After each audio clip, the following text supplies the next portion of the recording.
Hello guys, so today I am going to explain to you all a quite unique manhwa, which is a roller coaster full of emotions. In this, sometimes you will get quite angry. Sometimes you will become very sad, or sometimes you will start smiling a lot. So in this story, our main character is quite young, who was quite attached to our second male lead. But our second male lead abandons him and leaves, and after 7 years, they meet again. So will both of them be able to erase their hatreds and be together again? We will know this in this story, and I do not know, guys, whether this is an explanation or not, but its story is quite good, so I will continue it. And I hope that you people will also show me a lot of support. So with this, let us start Chapter 1. At the start of the story, we are shown both our main characters together. This little child, whose name is Shi-hang, is our story's main character, and this other boy is the second male lead. In the present time, our second male lead, whose name is Tang-shu, tells Shi-hang that now I have to go. On the other side, in Tang-shu's mind, it was running that, when I adopted you, I thought I could take care of you. But thinking this was my biggest mistake, and we are also shown to people there, Tang-shu says, Shi-hang, from today, these people are your family, and your mom and dad. You will stay with them only. On which Shi-hang gets quite surprised, and says, Tang-shu, what nonsense are you talking? Come, let us go back home. And Shi-hang tells Tang-shu, are you still angry with me?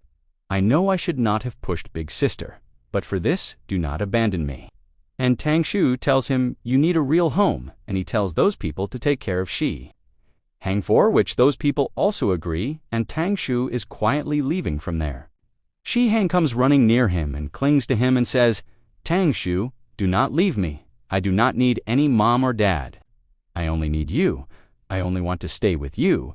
And Shi-hang, while crying badly, begs him and says, Tang-shu, do not leave me. But Shi-hang does not listen to him at all and leaves him.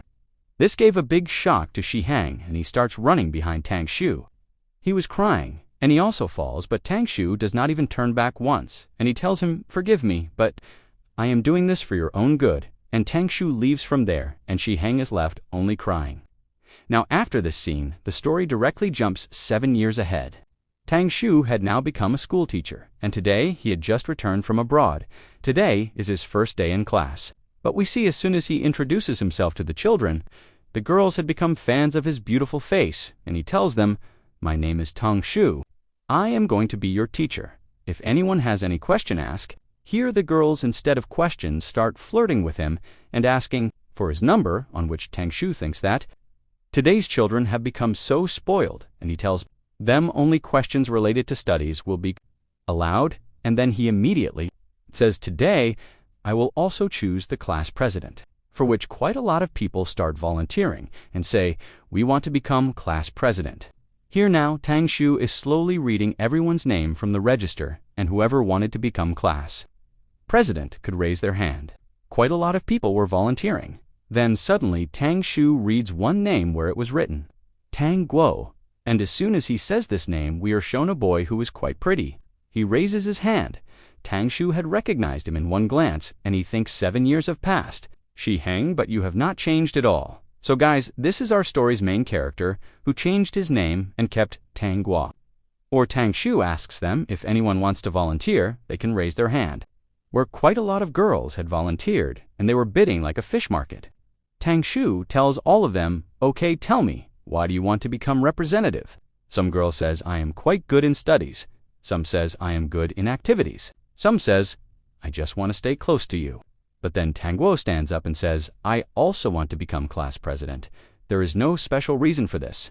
Because of which all the people become quiet, and Tang-guo starts looking towards Tang-shu and Tang-shu says, since only one boy has volunteered, then I will make only that boy the class president. Those children start getting angry and opposing it and say, teacher, now you have become quite bad. You chose the most beautiful boy of this class. Here, Tang-shu, also looking towards Tang-guo, thinks yes, really, he has become quite beautiful. After which, in the next scene, Tang-shu starts taking his class, and we see Tang-guo, on whose face there was a smile, and he says, I have finally found you. Now, after the class ends, all the children are leaving from there, and Tang-guo is also getting up to leave. Here, Tang-shu notices him. Here, Tang-guo was about to quietly leave. But Tang-shu holds his hand and pulls him near himself and says, Tang-guo, you have to stay with me. Tang Guo asks him, Mr. Tang, after all, what do you want from me? Then Tang Shu also asks him, do you feel scared of me? For this Tang Guo refuses. On which Tang Shu says then, okay, come with me for lunch. And Tang Guo is quietly looking towards him and accepts his words. Now in the next scene we see them in the cafeteria, where Tang Guo brings that food and gives it to him. Tang Shuan asks him, what are you thinking? Here Tang Guo tells nothing. Then Tang Shua notices that Tang Shu was mixing a special kind of drink in his food, and he remembers that he liked it a lot in childhood, and Tang Shu remembers this thing. Here Tang Shu asks Tang Guo, you have become quite big. But Tang Guo was not giving him any direct answer. Here Tang Shu, looking towards Tang Guo, thinks that he has completely changed now. In childhood he was not so calm and so polite. And Tang Shu starts thinking that in these years it seems he has lived quite well and his life is going quite good. Here Tang Shu also starts his food. But then Tang Guo says this food is quite a lot. I cannot finish so much. On which Tang Shu starts teasing Tang Guo and tells him, in childhood you used to eat all the food. And Tang Shu immediately gives him his food and says, you eat so little. That is why you have remained so thin. And Tang Guo also quietly starts eating food. Then suddenly Tang Shu asks, Tang Guo, after all, why did you change your name? She hanged this name you had chosen yourself. So after all, why did you change it? On this Tang Guo says, I was thinking about you, and I had understood that you do not need me anymore. That is why you abandoned me. On this Tang Shu gets quite surprised, and he asks Tang Guo, so you think all this is my fault? Are you blaming me for this? And we find Tang Guo quite scared, and he immediately becomes quite angry. He was not understanding anything, but he slowly calms himself, and in a light and quite calm voice says, no, there is no fault of yours in this. And looking towards him with a painful smile, says, I know you abandoned me for my own good. And he tells himself, only my name is Shi Heng. I changed it because I felt I am not worthy of him. So guys, you must be confused with this name system. So let me clear it for you. So our main character's childhood name was Shi Heng, which means a sensible person. But he changed his name and kept Tang Guo, a person who should not have been born at all. Which Tang Guo wants to tell that he should not have come to this world at all. And with this, the story goes 7 years back, where in a past scene we see Tang Shu and Tang Guo, where Tang Shu says, I have adopted you. So I also want to give you a name. Tell me what will be a new name for you. On which our little main character immediately becomes quite happy and says, I want my name to be Tang Shi. For this Tang Shu immediately refuses and says, Tang Shi, what kind of name is this? This looks like a girl's name, on which our main character tells him, your name is Tang Shu. Now I want to keep a name just like you, so Tang Shi will be good. On which Tang Shu tells him, do you want to copy me? On this, our main character, feeling shy and surprised, tells him, you are my savior. You saved my life, so I want my name to be on top of your name. On this, Tang Shu understands and says, then come now, let us give you a name. From today, your name will be Tang Shi Heng, and I give you my title, Shi Heng. This name was also liked a lot by our main character. After which the story comes to present, and we see the scene after lunch, where both of them are going on their own ways. Both of them do not talk much, and after saying goodbye to each other, they leave. But instead of going home, we see Tang Guo, who is sitting at one place, and thinking at that moment everything has stopped. He immediately drinks water and tries to calm himself, and immediately takes out his phone and calls a doctor and says, Doctor, are you free? I want to talk to you about something. Now the next scene is shown to us directly as the next day, where Tang Guo goes to meet his doctor. Where Dr. Wen welcomes him, Tang Guo immediately goes near her, where she tells him to sit and says, you are not attending class today. On which Tang Guo says, I am skipping, and those people were talking like this. Then suddenly, Tang Guo becomes quite calm and immediately says, I saw him again. On which his doctor tells him, when you took admission in that school, then you knew right that he is going to be the teacher. You joined the school only to see him again. Then Tang Guo says, I know, but still, I am feeling quite scared. I am repeatedly feeling that something wrong is going to happen, and I should not have gone near him, and I should have stayed quite far from him. On which Dr. Wen asks him, after all, what are you scared of? Then Tang Guo tells that I am scared that I will do something wrong. I will hurt him or big sister again. On this Dr. Wen explains to him, do not say this. I know that you cannot hurt anyone. On this Thames, Guo says, I also thought, but since I met him, my thinking is changing a lot. And he remembers the scenes with Tang Shu and tells her that as soon as I met him again, I started doubting myself. I do not have confidence in myself anymore. And then he says, sometimes I even think how good it would have been if he had not saved my life and not taken me with him. And right here, this chapter ends. Till now, we had seen that Tang Shu had adopted Tanghua, but for some reason he had abandoned him again. But after 7 years, they meet again, but as teacher and a student. But after meeting Tang Shu, something happens to Tang Guo, and he has to go meet the doctor. We will know that secret later in the story. So today's chapter starts by showing a scene from the past, where we see Tang Shu, who is going somewhere with his friends, where a man comes to pick him up, from whose talks we come to know these people had volunteered to come here. These people were quite rich, so they were not liking the things here. But that man, somehow managing their tantrums, takes them to their room. That man takes them to one room which was quite old. The furniture there was also broken, and it looked as if the ceiling might fall on them any time. Here, the girl who came with Tang Shu says the condition of this place is even worse than I thought. On which that senior teacher says this is still quite better. When I came, there was nothing here. Tang Shu says talks will keep happening. First, let us do the work for which we have come here. Introduce us to the children whom we have to teach.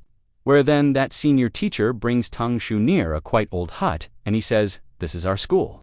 Where we see that hut which looked quite old and completely broken. Then that teacher says, now with you people coming here, it will become quite easy to teach these children, and he immediately takes him inside the room, where we see quite a lot of poor village children. So this was a quite small village, so facilities were not much available here. But those small children wanted to study. That is why a small school was made for them. Here, Tang Shu feels quite bad after seeing them, and he immediately says, okay, I will teach them properly. But then we are shown one more child who is not in class. He was playing under a tree. He is the most different. Then that senior teacher shouts, Tang Guo, what are you doing there? Come here quickly. Here, Tang Shu asks about that child, so the senior teacher tells his name is Tang Guo, and he comes here to study because he likes studying a lot. But one thing is quite strange, that he stays far from everyone and does not talk to anyone. Do you want to talk to him? And Tang Shu moves forward to talk to that little child, where that child was lost in his own world and was writing some words on the ground with a stick. Tang Shu comes there and starts telling him the correct way of writing, on which Tang Guo gets quite surprised and starts looking at him. Here Tang Shu teaches him a little writing and then asks him, did you understand? Do you want to study with me? On which Tang Guo says, yes, I have understood. Tang Shu gets quite surprised from this, that this child talked to him while he does not talk to anyone. He immediately says, do you want to come to class and study? On which Tang Guo immediately becomes quite calm and says, no, I feel quite pain there. On this, Tang Shu asks him, tell me after all what happened to you. I will bring a doctor for you and all your pain will go away. Here, Tang Guo gets quite surprised and looks towards him and says, will you really help me? Then Tang Shu says, yes, absolutely. Now on this, Tang Shu says there is pain in my body. On this, Tang Shu gets quite surprised, and we see Tang Guo lifts his pant and shows that he had a quite big injury on his leg. Tang Shu had become quite surprised after seeing such a big injury on Tang Guo's leg and says, how are you sitting here peacefully? You have such an injury. You should be taken to the doctor immediately. Here, Tang Shu was looking at him in surprise. I will immediately apply medicine on this right now. Then your pain will go away. But we see little Tang Guo, who was thinking, is this boy angry at me? Now, in the next scene, we see both of them in Tang Shu's room, where Tang Shu tells Tang Guo, I have applied ointment on this. You just take care of it. Now, if you ever get injured again, then come to me. Tell me, is there pain anywhere else? On which suddenly that little child says, yes, I have pain, and he brings his hands near his chest and says, I have pain here too. On this, Tang Shu tells him, can you show me? For which Tang Guo agrees, and he slowly starts opening his shirt, and Tang Shu had become very surprised, and we see that little child's entire body had marks of injuries, as if some ruthless animal hidden in human skin had done this to him. Tang Shu gets quite angry after seeing Tang Guo's this condition, and he thinks, after all, what kind of animal can do such condition to a child? Here, seeing Tang Shu in so much anger, Tang Guo starts remembering someone, and he immediately gets scared and steps back and starts shouting, "Please, do not hit me. I will not come near you again. Do not hit me." We see that little child, the poor guy, was trembling while being scared badly. Tangshu was also looking towards him in surprise, and that child had become scared very badly and was only repeatedly saying one thing that I will not make. Mistake, do not hit me, please do not get angry, and he becomes completely calm and starts trembling. Tangshu immediately realizes his mistake and he says, "Look, do not be scared. I am not angry at you. I will not cause you any harm. Come to me, let me apply medicine on your injury." And he extends his hand forward, where we see quite scared Tongguo. He puts his hand on his hands and says, "Okay then, after all, who did this condition to this little child? We will know that later in the story." Anyway, now the story comes to present where we see Tongguo, who tells his doctor that now the time for me to leave has come, and he was about to leave from there when his doctor tells him, "Look, now the time has come to stop your medicine," which Tongguo gets quite surprised and stops there. And the doctor tells him, "Tongguo, I think now you should stop eating those medicines. You can be fine without them." Tongguo just quietly listens to their talks and leaves. And he thinks, will he really be able to be fine without medicines? And he just stands quietly. Now, as soon as Tongguo returns to his hostel, his friend teases him and says, "Did you go to meet your girlfriend?" Tongguo tells him to stop nonsense and starts looking at a flute. Then suddenly his friend calls his name, so Tongguo goes near him when his friend tells that our new teacher, Mr. Tang, he has become quite famous. On the first day of school itself, quite a lot of children and teachers have started liking him. Girls have become crazy for his beautiful face. Along with that, boys are also liking him a lot. Where we see Tongguo becoming quite jealous, and he throws his flute in anger. Then his friend says, "Now why did you put so much anger on this innocent, speechless one?" But Tongguo was seriously becoming quite jealous because Tangshu had now become quite famous and popular. In class, girls had started flirting with him in front of everyone.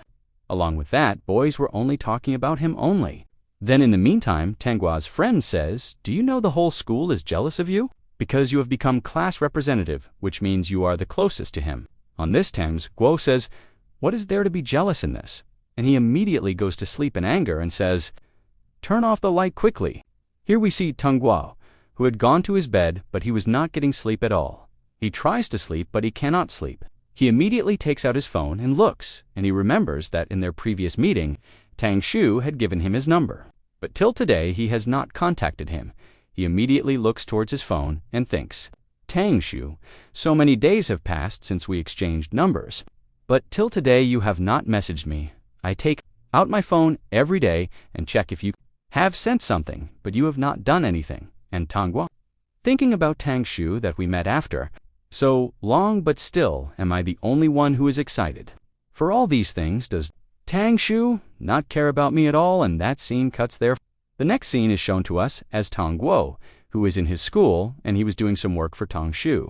He brings and gives him some test papers, and all on which Tangshu says thank you to him for help. So Tongguo says, on which Tongguo says that now I have no work, so I am leaving from here. And he was about to leave from there when Tangshu stops him and immediately tells him, "You have not taken your reward yet for helping me." As soon as Tongguo goes near him, he sees that there was a chocolate in Tangshu's hand.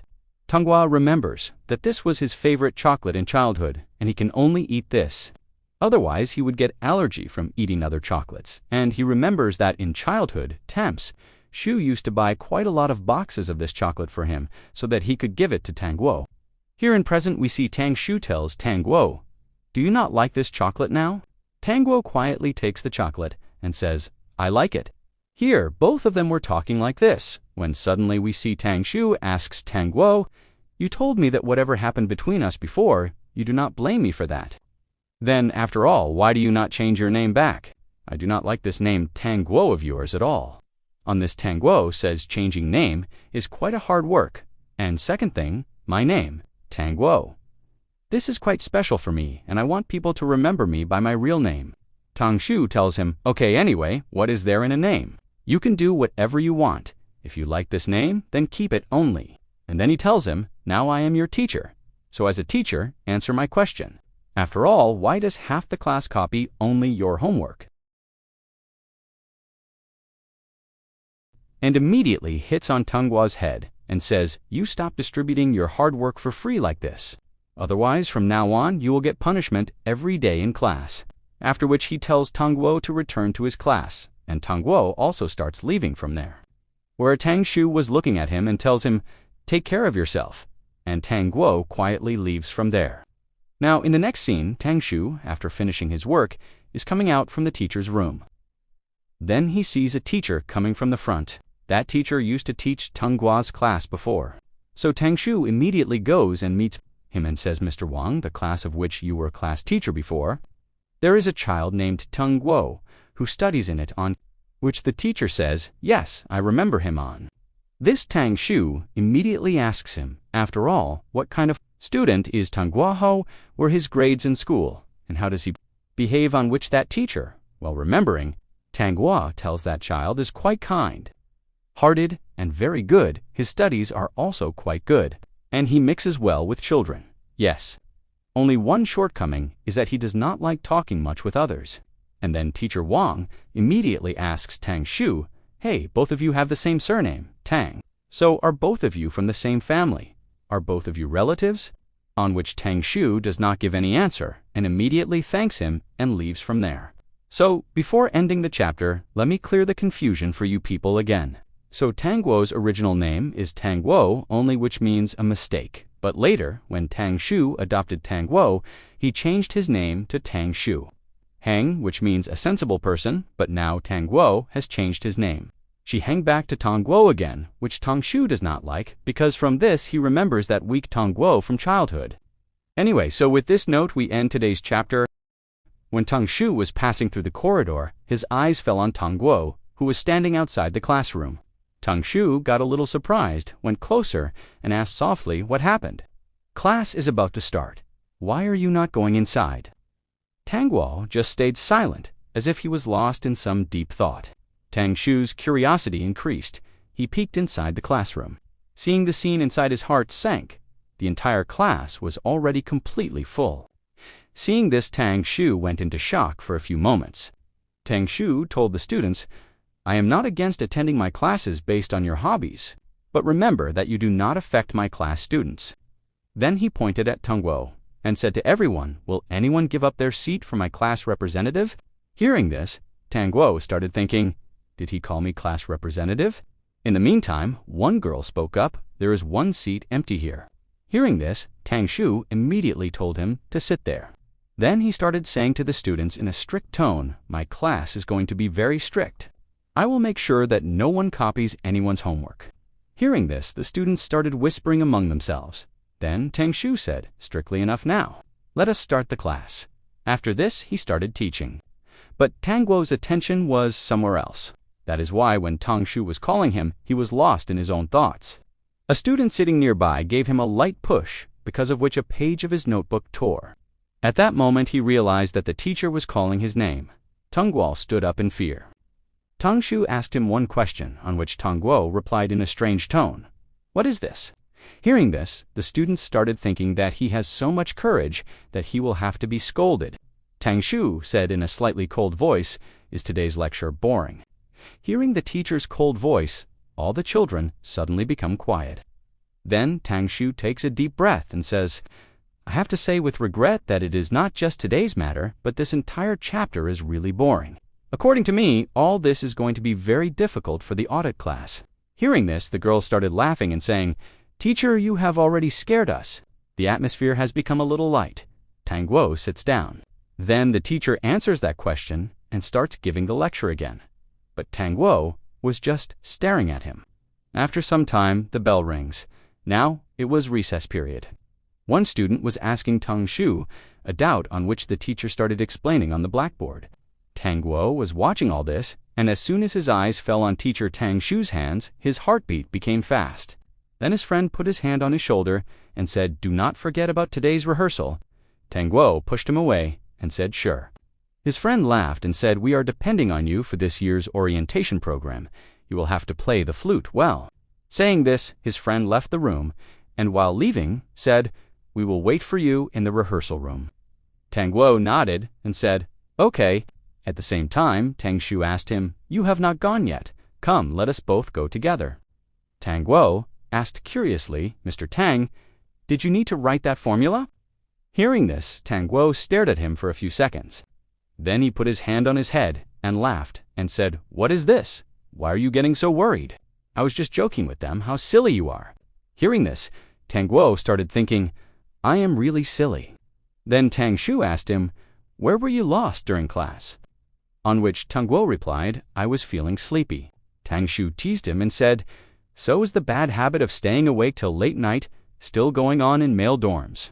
Tang Guo lightly nodded, and looking at Tang Shu, thought he has always been like this. If he does not agree with something, then tension is clearly visible on his face. Tang Shu said you should not sleep late at night, and now do not stay quiet. You were not attentive during my class, and look, you also tore your notebook. I am giving you this new notebook. Thanks, he immediately said. There is no need for this. Tang Shu got a little irritated and said, Why do you always stay polite with me? Hearing this, Tang Guo had to take that notebook forcefully. Then Tang Shu said, I heard your conversation with Lu. Both of you were talking about rehearsal. What is this rehearsal for?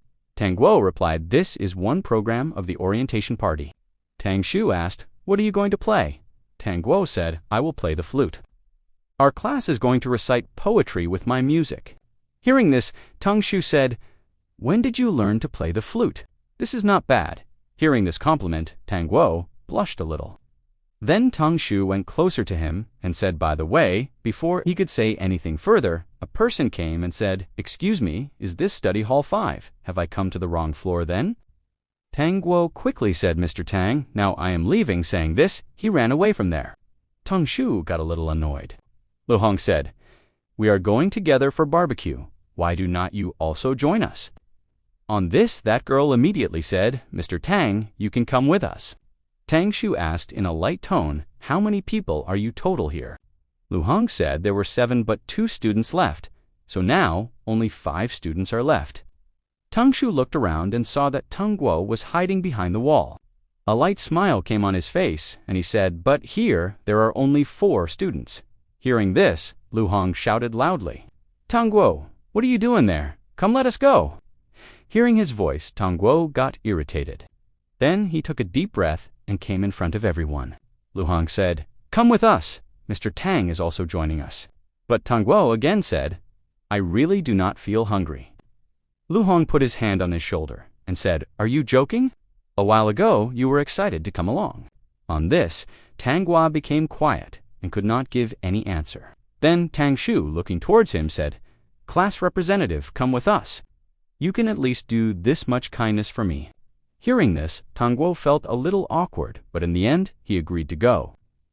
In the next scene, we see all those people sitting in a restaurant. Then one girl asks Tang Shu, How old are you? Tang Shu, with a light smile, answers 89, I will turn 30 very soon.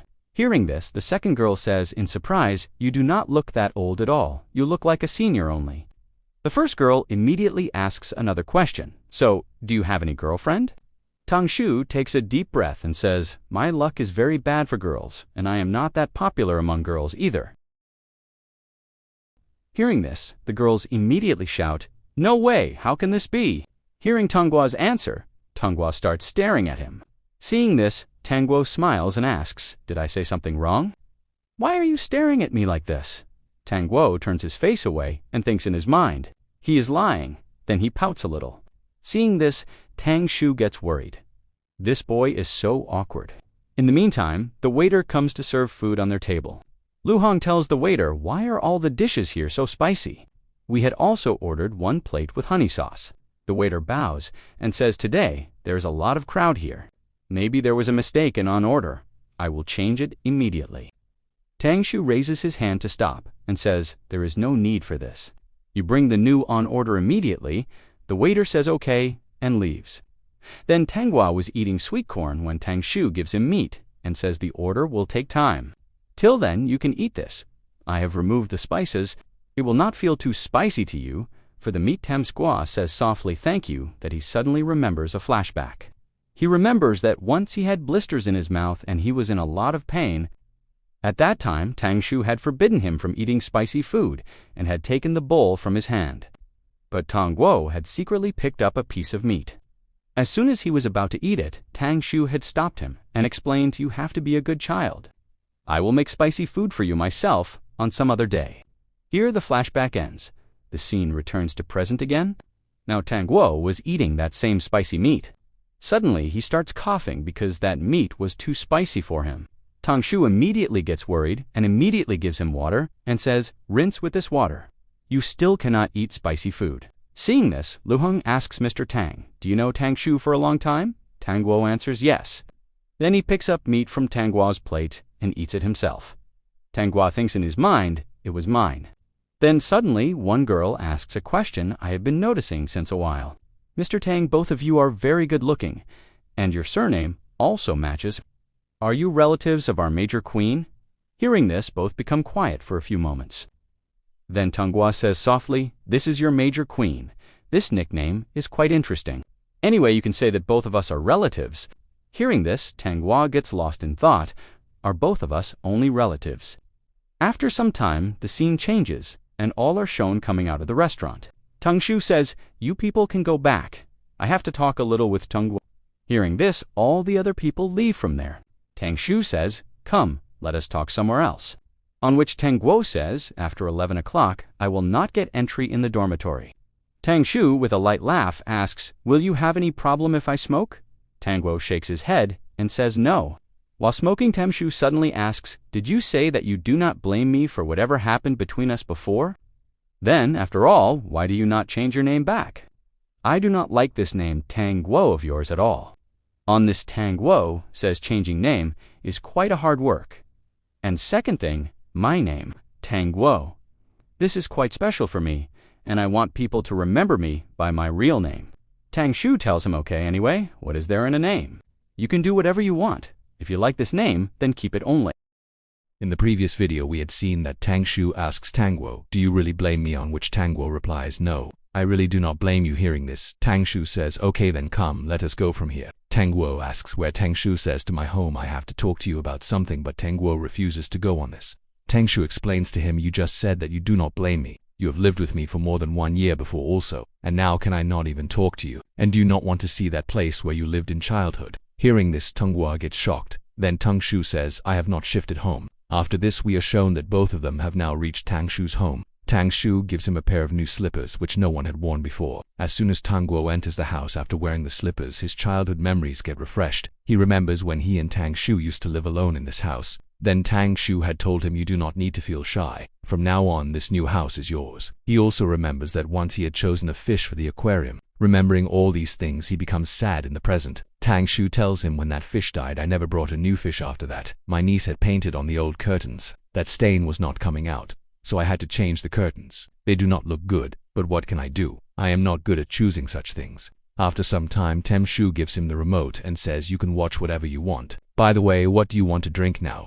Tang Shu replies, "Milk tea." Tang Shu goes to the kitchen and Tang Guo starts watching TV. He was watching a comedy show. Then Tang Shu comes back and gives him the drink. Tang Guo gets surprised and says, "This is not milk tea." Tang Shu smiles and says, "If you drink milk tea now, then how will you sleep at night? I will definitely make milk tea for you tomorrow morning. By the way, you have grown up and you still like milk tea." Tang Guo with a light smile says, "Yes, I still like it." After finishing the drink, Tang Guo asks, "So what did you want to talk to me about?" Tang Shu replies, "First you freshen up and sleep. It has become quite late." Saying this, he starts to leave. Tang Guo says, "Wait a minute, we had to talk, right?" On this, Tang Shu says, "What do you want to talk about?" "Actually, I called you here so that you can relax and sleep. I have also kept your luggage here." Hearing this, Tang Guo says, "Thank you." Tang Shu smiles and says, "By the way, I had to talk to you about something, but we will do that some other time. It is already 11 o'clock now, and look, you are still so young, yet you look like this." Hearing this, Tang Guo gets surprised. Tang Shu touches his face and asks, "Do you want to say something to me?" Tang Guo starts thinking in his mind. "There are many questions in my mind which I want to ask you. Like, did you ever come to meet me? Why did you not come to meet me? I missed you a lot, and now I am scared to meet you." Then Tang Guo says softly, "I think you have changed a lot after so many years."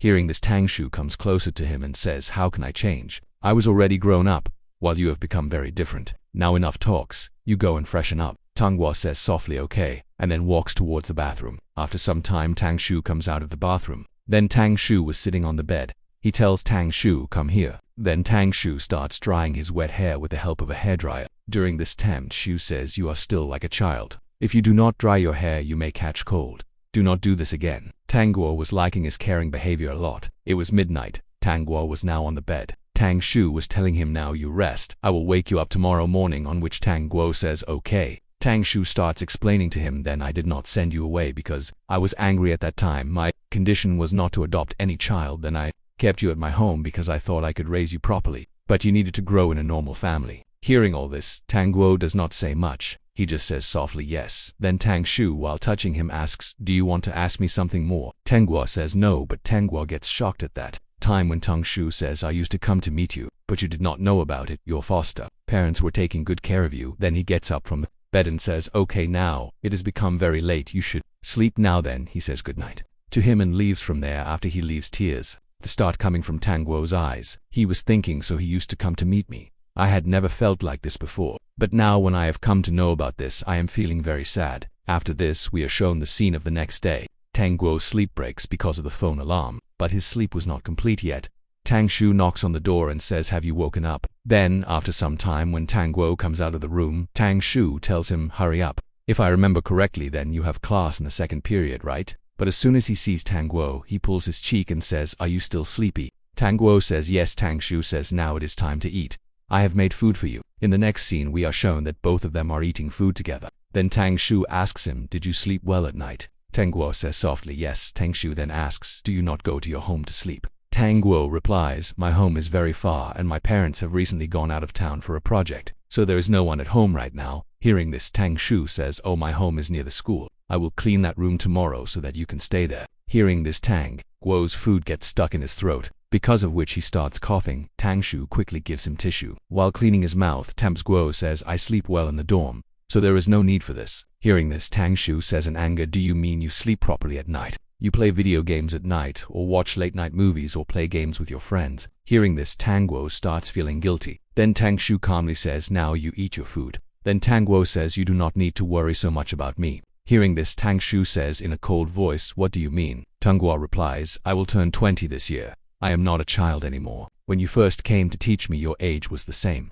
I can take care of myself. I mean, you do not need to care for me like a child. Now I have become an adult. After saying all this, he starts thinking, is he angry? Tang Shu was not angry. He looks at him and says, I know, but in my eyes you will always remain a child. Tang Guo tries to say something, but Tang Shu says, now do not say that you are a brother. If you say this, then I will really start thinking that you blame me for whatever happened in the past. Hearing this, Tang Guo is not able to say anything further. He just says okay. In the next scene, we are shown that Tang Shu has come to drop him to school. Tang Shu tells him, come, I will drop you to the dorm. Both of them were walking together. Then a gust of wind came, because of which dust went into Tang Guo's eyes. He starts rubbing his eyes. He was not even able to open his eyes. Then Tang Shu says, stop rubbing. I will blow in your eyes. Saying this, Tang Shu comes close to him and starts blowing gently in his eyes.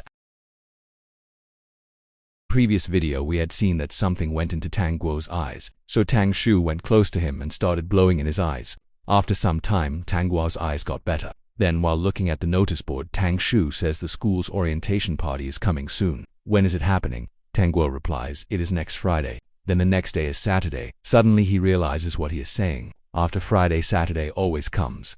Then Tang Shu, while stroking his head, says, even if the next day is not Saturday, I will definitely come to see your performance. Hearing this, Tang Guo agrees with a light smile and says, okay. After this, we are shown the scene of next Friday when Tang Guo is going to play the flute. He had food in his hand, but he was not able to eat it. His friend asks why, on which Tang Guo says, I am feeling very nervous, so I am not able to eat. Lu Hong asks, why are you so nervous? You have performed many times and this is just an orientation party. You should eat something, otherwise you will not be able to play well. Tang Guo says, I want to eat, but I am not able to eat. Lu Hong says, you wait here. I will bring warm water for you. If you feel uncomfortable, then call me. Tang Guo says okay, and Lu Hong leaves from there. After this, Tang Guo takes out the chocolate given by Tang Shu from his pocket. He thinks, if I do not eat this chocolate today, it will expire tomorrow. After eating the chocolate, he thinks in his mind, it seems I will have to meet Dr. Wen Yang again. After some time, we are shown that Lu Hong has returned with many drinks. Giving one drink to Tang Guo, he says, drink this. I bought all this for you from the supermarket. You have to eat or drink something to get energy, otherwise your hands will start shaking. On this, Tang Guo, with a light smile, says thank you to him. Tang Guo was drinking the drink when suddenly a girl asks, where is Tang Guo? Lu Hong replies, he is here. Why, what happened? Hearing this, the girl says the makeup time has come now. Lu Hong jokes and says only girls need to do makeup. There is no need to do anything on our faces, but the girl does not listen to him. In the next scene we are shown that the program has started. Tang Shu is sitting on the first seat with a girl. Seeing him, Temsqua starts thinking, why is he smiling? Then the anchor announces that in the school's beauty ranking list, Mr. Tang and Miss Lewis's name is there. As soon as the anchor says both go on stage, and there the anchor says, if you want to win the prize, then you have to play one game. Mr. Tang, do you want to accept the challenge? On which Tang Shu says yes. Seeing this, Tang Guo thinks in his mind, he has always been like this. Wherever he goes, he gets a lot of praise. Then Lu Hong puts his hand on his shoulder, because of which he gets startled. Lu Hong asks, what are you looking at? Tang Guo replies, nothing. Then Lu Hong's eyes fall on Miss Louis and he says, you should not get lost in her beauty. But Tang Guo does not give any answer. Lu Hong says, come, let us go. The interactive session will end soon. We have to prepare quickly. But Tang Guo's eyes were still on Miss Louis and he started thinking she is really very beautiful. But she is not more beautiful than Shishu. Now, who is this Shishu? We will know this later. Tang Guo puts his hand on his chest and says, oh man, why am I thinking about him before going on stage? After some time we are shown that Tang Guo's performance is about to start. He was still looking very nervous. Tang Shu gestures him good luck. Tang Guo takes a deep breath and starts thinking, I do not need to be nervous. Then he starts his performance and performs very brilliantly. After the performance ends, the whole hall echoes with claps. But Tang Guo's eyes were only fixed on Tang Shu and he was thinking in his mind, I did it. After some time we are shown that Tang Guo is coming out of the hall and Tang Shu was waiting for him outside. Tang Shu smiles and says, your performance was very good. Then he adds, Lu Hong said you did not have dinner, but why? Tang Shu replies, I was busy with work so I could not eat anything. Did you eat? Tang Guo says, I also did not eat. I was having discussion with the teacher. On this, Tang Guo says, my performance was not at the starting. You could have come later too. On which Tang Shu with a light smile says, I came to see your performance for the first time, so I had to treat you formally. Then his phone rings and he goes to the side to talk. You do not need to worry. Shishu I will not forget. Hearing the name Shishu, Tang Guo's face suddenly becomes pale and he starts getting worried. After ending the conversation, Tang Shu returns near Tang Guo. Tang Guo asks, how is Shishu? Hearing this, first Tang Shu looks at him deeply and then says, she is fine. She is staying in Shanghai right now, but she is coming back to Beijing after a few days. She told me to pick her up. Then while walking he says, come now, let us have dinner. Tang Guo asks, softly, do you have extra ticket for Miss Shishu's performance? Hearing this, Tang Shu says in a little surprise, do you want to see her performance? Tang Guo immediately replies, yes, I tried to buy ticket online but I did not get it. Tang Shu says, I thought you do not like her much, and today for the first time I am hearing her name from your mouth. Tang Guo with a light sadness says, I was very careless at that time and I want to apologize to her. Tang Shu says softly, she had thought a lot about this and told me that she does not think there is any fault of yours in this. But Tang Guo stubbornly says, still I want to apologize to her. In the next scene we are shown that Shishu's performance has ended and now both are waiting for her to come. Tang Guo was very restless and worried. Tang Shu explains to him, do not be too worried, everything will be fine. Then Shishu comes there and smiles and says hello to Tang Shu. Then asks, who is this? Tang Shu replies, this is Tang Guo. Do you not recognize him? Hearing this, Shishu says in surprise and happiness, Tang Guo, after how many days we are meeting? Tang Guo also says hello with a light smile. Previous video we had seen that Tang Shu and Tang Guo met Shishi. Now both of them had gone to the airport to pick her up. Tang Shu asks Shishi, where's your suitcase? On which Shishi says, I have sent it by courier. Then Tang Shu says, come, let us go. I am feeling like eating daozi. Both of them were walking ahead, but Tang Guo stops behind. On this, Tang Shu asks him what happened. Tang Guo looks troubled. He apologizes to Shishi and says, at that time I had no idea at all. That is why I am apologizing to you now. Hearing this, Shishi gets surprised for a few moments. Then she says with a light smile, it is okay. Anyway, a very long time has passed. I had forgotten this matter long ago. After this, she laughs and says, come, let us go. I cannot wait anymore. Tang Shu also laughs and says it seems she really wants to eat daozi. Hearing this, she says angrily, are you taunting me? I know you do not like daozi. How bad is this? Tang Shu smiles and replies, you can keep account of it. After this, we are shown that all three of them have reached the parking lot. She asks Tang Shu, where do you want to sit? On the front seat of the car or back? Tang Guo says, I will sit in the back. Inside the car, she asks him, are you still studying in college? On which Tang Guo replies, yes. When Shishi comes to know which college he is studying in, she asks Tang Shu, this is your school, right? Tang Shu says yes, and I am his professor. What a big coincidence, right? Hearing this, Shishi says, yes, you are absolutely right. In the next scene, we are shown that both of them had reached Shishi's concert. Then a person calls Tang Shu from behind. That person's name is Lu Ch. He points towards Tang Guo and says, Tang Guo, is this you? Tang Shu says hello to him. Tang Shu asks Lu Chengwei, did you come here alone? On which Lu Changwei says I was going to bring my girlfriend here, but you had only one ticket so I did not bring her. Tang Shu says you should thank me. If she comes to know that you were using her VIP ticket for dating, then you can forget your artist friend. Hearing this, Lu Chengwei says angrily, get lost.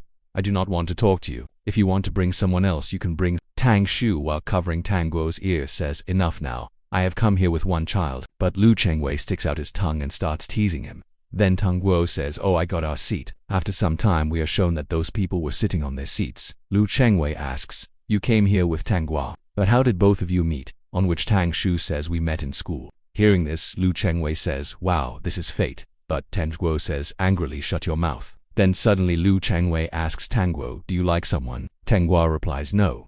Lu Chengwei then asks, have you been with someone before? How many have you been with till now? Tang Guo says, I have not dated anyone till now. But Tang Guo was getting very angry. Lu Chengwei asks, what kind of people do you like? I can help you. Tang Guo says there is no need for this. But Lu Chengwei was not ready to accept. Then Tang Shu holds his hand and says, come, let us exchange seats. But Lu Chengwei holds Tang Gui's other hand and says, no, I do not want to sit with you. Then he starts whining like a child and says, Tang Guo, you cannot go. We are meeting after so many days. Sit with me for some time. Tang Shu says angrily, then you will stop talking nonsense with him. Lu Chengwei says, can I not even ask about Tang Guo's relationship? Hearing this, Tang Shu starts staring at him angrily. Seeing this, Lu Chengwei gets scared and says, okay, I will keep my mouth shut, now you sit on your seat. After this, we are shown that both of them sit on their respective seats. Tang Guo starts thinking finally both have become quiet. Then Shishi's performance starts. Her dance was extremely excellent. Tang Guo sees that Tem Shu was watching her performance with great attention, so he becomes a little sad. After the performance ends, Tang Shu smiles and starts clapping for Shishi. Then a girl gives him a bouquet and says, I am a backstage staff member and I have prepared this bouquet. Miss she is expecting that you give this flower to her. Hearing this, Tang Shu goes on stage and gives the flower to Shishi and says, you danced very well. Seeing both of them smiling like this, tears come in Tang Guo's eyes. After this, we are shown that many reporters were eager to ask questions to Shishi. One reporter says, Miss Shi, were you disappointed when you missed the chance to go to Paris Open Ballet? On which she replies, at that time many difficulties were going on in my life. My physical and mental condition was not good, and due to public comments, I became even more stressed. One reporter asks, then many people must have supported and encouraged you. Do you want to thank anyone for this? On this, she replies, I want to thank one of my friends who left his personal affairs and took me to a foreign country for my treatment. You can also say that when my life was passing with great difficulty, he helped me. I really appreciate him a lot. That reporter says, wow, this must be some person whom you like. Am I right? She says some secrets should not be revealed. Tang Shu and Tang Guo were also listening to her interview. Tang Shu asks, has her interview not ended yet? But Tang Guo was thinking so. Tang Shu had gone abroad with Miss Shishi. For this reason, no one opened the door of his house. Tang Shu says, come, let us go. Her interview will end in some time. We will wait for her near the car. After some time, we are shown that both of them are waiting for Shishi near the car. Then Lu Changwei reaches there with his girlfriend and asks them, where is she? Is her interview still going on? Seeing him, Tam Shu says she is bringing her stuff from backstage. She will come back soon. Lu Chengwei says, come, let us go somewhere to have fun together. But Tang Shu says angrily, you go and have fun alone. Hearing this, Lu Chengwei takes his girlfriend from there and says, you have become old. Now we are going to enjoy our life. See you later. But Tang Shu was getting very angry and he says, ignore him. Then she comes there. Tang Shu tells her to sit in the car so that they can go for dinner. Then Tang Guo calls Shishi and gives her a box and says, Miss Shishi, this is for you. I do not know whether you will like it or not. Seeing that gift, she says, I liked it, thank you. I never thought that I would meet you again. Whatever happened last time, those are all past matters. Tang Guo says, thank you, Miss Shishi. By the way, I never got the chance to say this, that you are a very amazing dancer. Tang Shu was thinking, it seems Tang Guo still has not forgotten the past matters. She says, okay, now come, let us go for dinner. It has already become very late. Then we are shown that all three of them are going in the car. But during traveling, Tang Guo had fallen asleep on the back seat. She takes out one charm from the box and says, I did not think that he would give me any gift. Now he has grown up. But Tang Shu says he is very troubled because of that incident. For this reason, he also came to see your performance. He wants to apologize to you. So he also prepared a gift for you. Do you really think all this is his fault? She says, are you underestimating me? Then she adds, I had said a lot of bad things to him at that time. I should not have said that. When I think about it, I feel I should not have said that at all. I cannot believe that I actually blamed a child for so long. Tang Shu says, there is no fault of yours in this either. All this was my fault. Then she says, someone proposed to me backstage. On which Tang Shu says, oh, what kind of person was he? Shishi replies, he is a very good person and has been after me for some time. Tang Shu, now I cannot wait for you anymore. I have waited for many years. Hearing this, Tang Shu says, it is a good thing that you think like this. One day you introduce him to me, I will find out about him. Shishi laughs and says, I will date him. That is why there is no need for you to find out about him. Tang Shu says angrily, Shishi, I have known you since childhood. You are like my sister. I hope happiness comes in your life. But he was also thinking her happiness is not in my hands. Previous chapter, you saw that Chi-Chi and Tanshu were talking to each other. Tang Kuo was also listening to their conversation. After some time, we are shown that Tang Shu drops Chi-Chi near the apartment, and Tang Kuo was watching both of them from the window. After smoking a cigarette outside, Tang Shu comes back inside the car and Tang Ku pretends to be asleep. While traveling, he notices that this road is not leading toward his house. He starts thinking that they are going to Tang Shu's house. While thinking all this, he falls asleep again. After some time, Tang Shu calls out to him, which wakes him up. Tang Shu says, wake up, we have reached home. Tang Ku replies, what place is this? Tang Shu holds his face and says, this is my house. You fell asleep, so I brought you here instead of taking you back to school. Then he starts walking inside the house with Tang Kuo. The house was dark at the moment. Tang Shu walks toward the hallway so he can turn on the voice-controlled lights. He tells Tang Kuo, wait a moment. The lights will turn on once I give a voice command. Tang Shu starts shouting, but the lights do not turn on. Then he says to Tang Kuo, these lights need to be fixed. Tang Kuo says it's okay. I will turn on my phone light. You walk ahead and I will show the light. Then Tang Shu asks him, when did you make that thing? Hearing this, Tang Kuo gets confused and does not understand what he is talking about. Tang Shu says, I am talking about the glass bead that you gifted to Chi-Chi. Tang Shu hurriedly climbs the stairs and says, I made it a long time ago. Suddenly his foot slips and he is about to fall. But Tang Shu catches him in his arms and says, be careful. Tang Kuo quickly moves away from him and thanks him. At that moment he was blushing heavily. Then Tang Kuo says, Mr. Tang, don't you think you should change your house? Hearing this, Tang Shu laughs and says, you are hurting my pride. With such a low salary, I cannot shift anywhere else. That's why I am waiting for you so you can return me a favor. After some time, we are shown that the rest of the lights in the house are working properly. Tang Shu gives clothes to Tang Ku and says, I have already prepared everything. Go and take a bath. Tang Ku thanks him for this, and then Tang Shu closes the bathroom door. Tang Ku holds Tang Shu's shirt in his hand and starts thinking. This is the shirt from that time. It has been washed and smells like lemon. Then Tang Ku starts taking off his clothes to bathe. But suddenly Tang Shu shouts saying, I am coming inside for a moment. Hearing this, Tang Kuo gets shocked because he was without clothes. He quickly covers himself using Tang Shu's shirt. Tang Shu says, I just remembered that I fixed the water heater this morning. It still has not been set up and it has become very old too, so you probably won't be able to set it up. Then he notices a tattoo on Tang Kuo's shoulder. Tang Shu walks closer to him and says, is that a tattoo or just my imagination? Tang Kuo says, yes, it is a tattoo. Tang Shu moves closer to look at it, but Tang Kuo starts stepping back. Tang Shu says, why are you moving away? I am not going to lecture you for this. Can you tell me what you got tattooed? Tang Kuo says it is a flower. Tang Shu asks, why did you tattoo a flower on your shoulder? Tang Kuo says, because it looked nice. Tang Shu says, really? Let me see, then I will judge. Tang Kuo shows him the tattoo properly. After seeing the tattoo, Tang Shu moves closer to him and says, this flower looks strange. He falls into deep thought. Tang Kuo starts thinking, will he remember it? Then Tang Shu says it is very difficult to understand kids these days. Then he starts adjusting the water temperature. After finishing everything, he once again stares closely at the tattoo. Tang Kuo gets worried and says what happened. Then Tang Shu touches his tattoo and says it looks cute, which makes Tang Kuo blush. Tang Shu laughs and says, alright, I won't tease you anymore. Saying this, he walks out of the bathroom. Tang Kuo was thinking that was really terrible. After this, the scene shifts and we are shown that Tang Shu is taking a surprise test of the students, which makes the students very troubled. Tang Shu looks at a girl's answer sheet and starts thinking some students do not listen properly during class. This shows how they are going to perform in the midterm exams. Then he starts checking Tang Kuo's answer sheet and smiles while thinking, he wrote the correct answers. That's good for him. Then Tang Kuo says, please stop looking at my paper. I am feeling nervous. Tang Shu laughs and says, okay, I won't look. Good luck for the exam.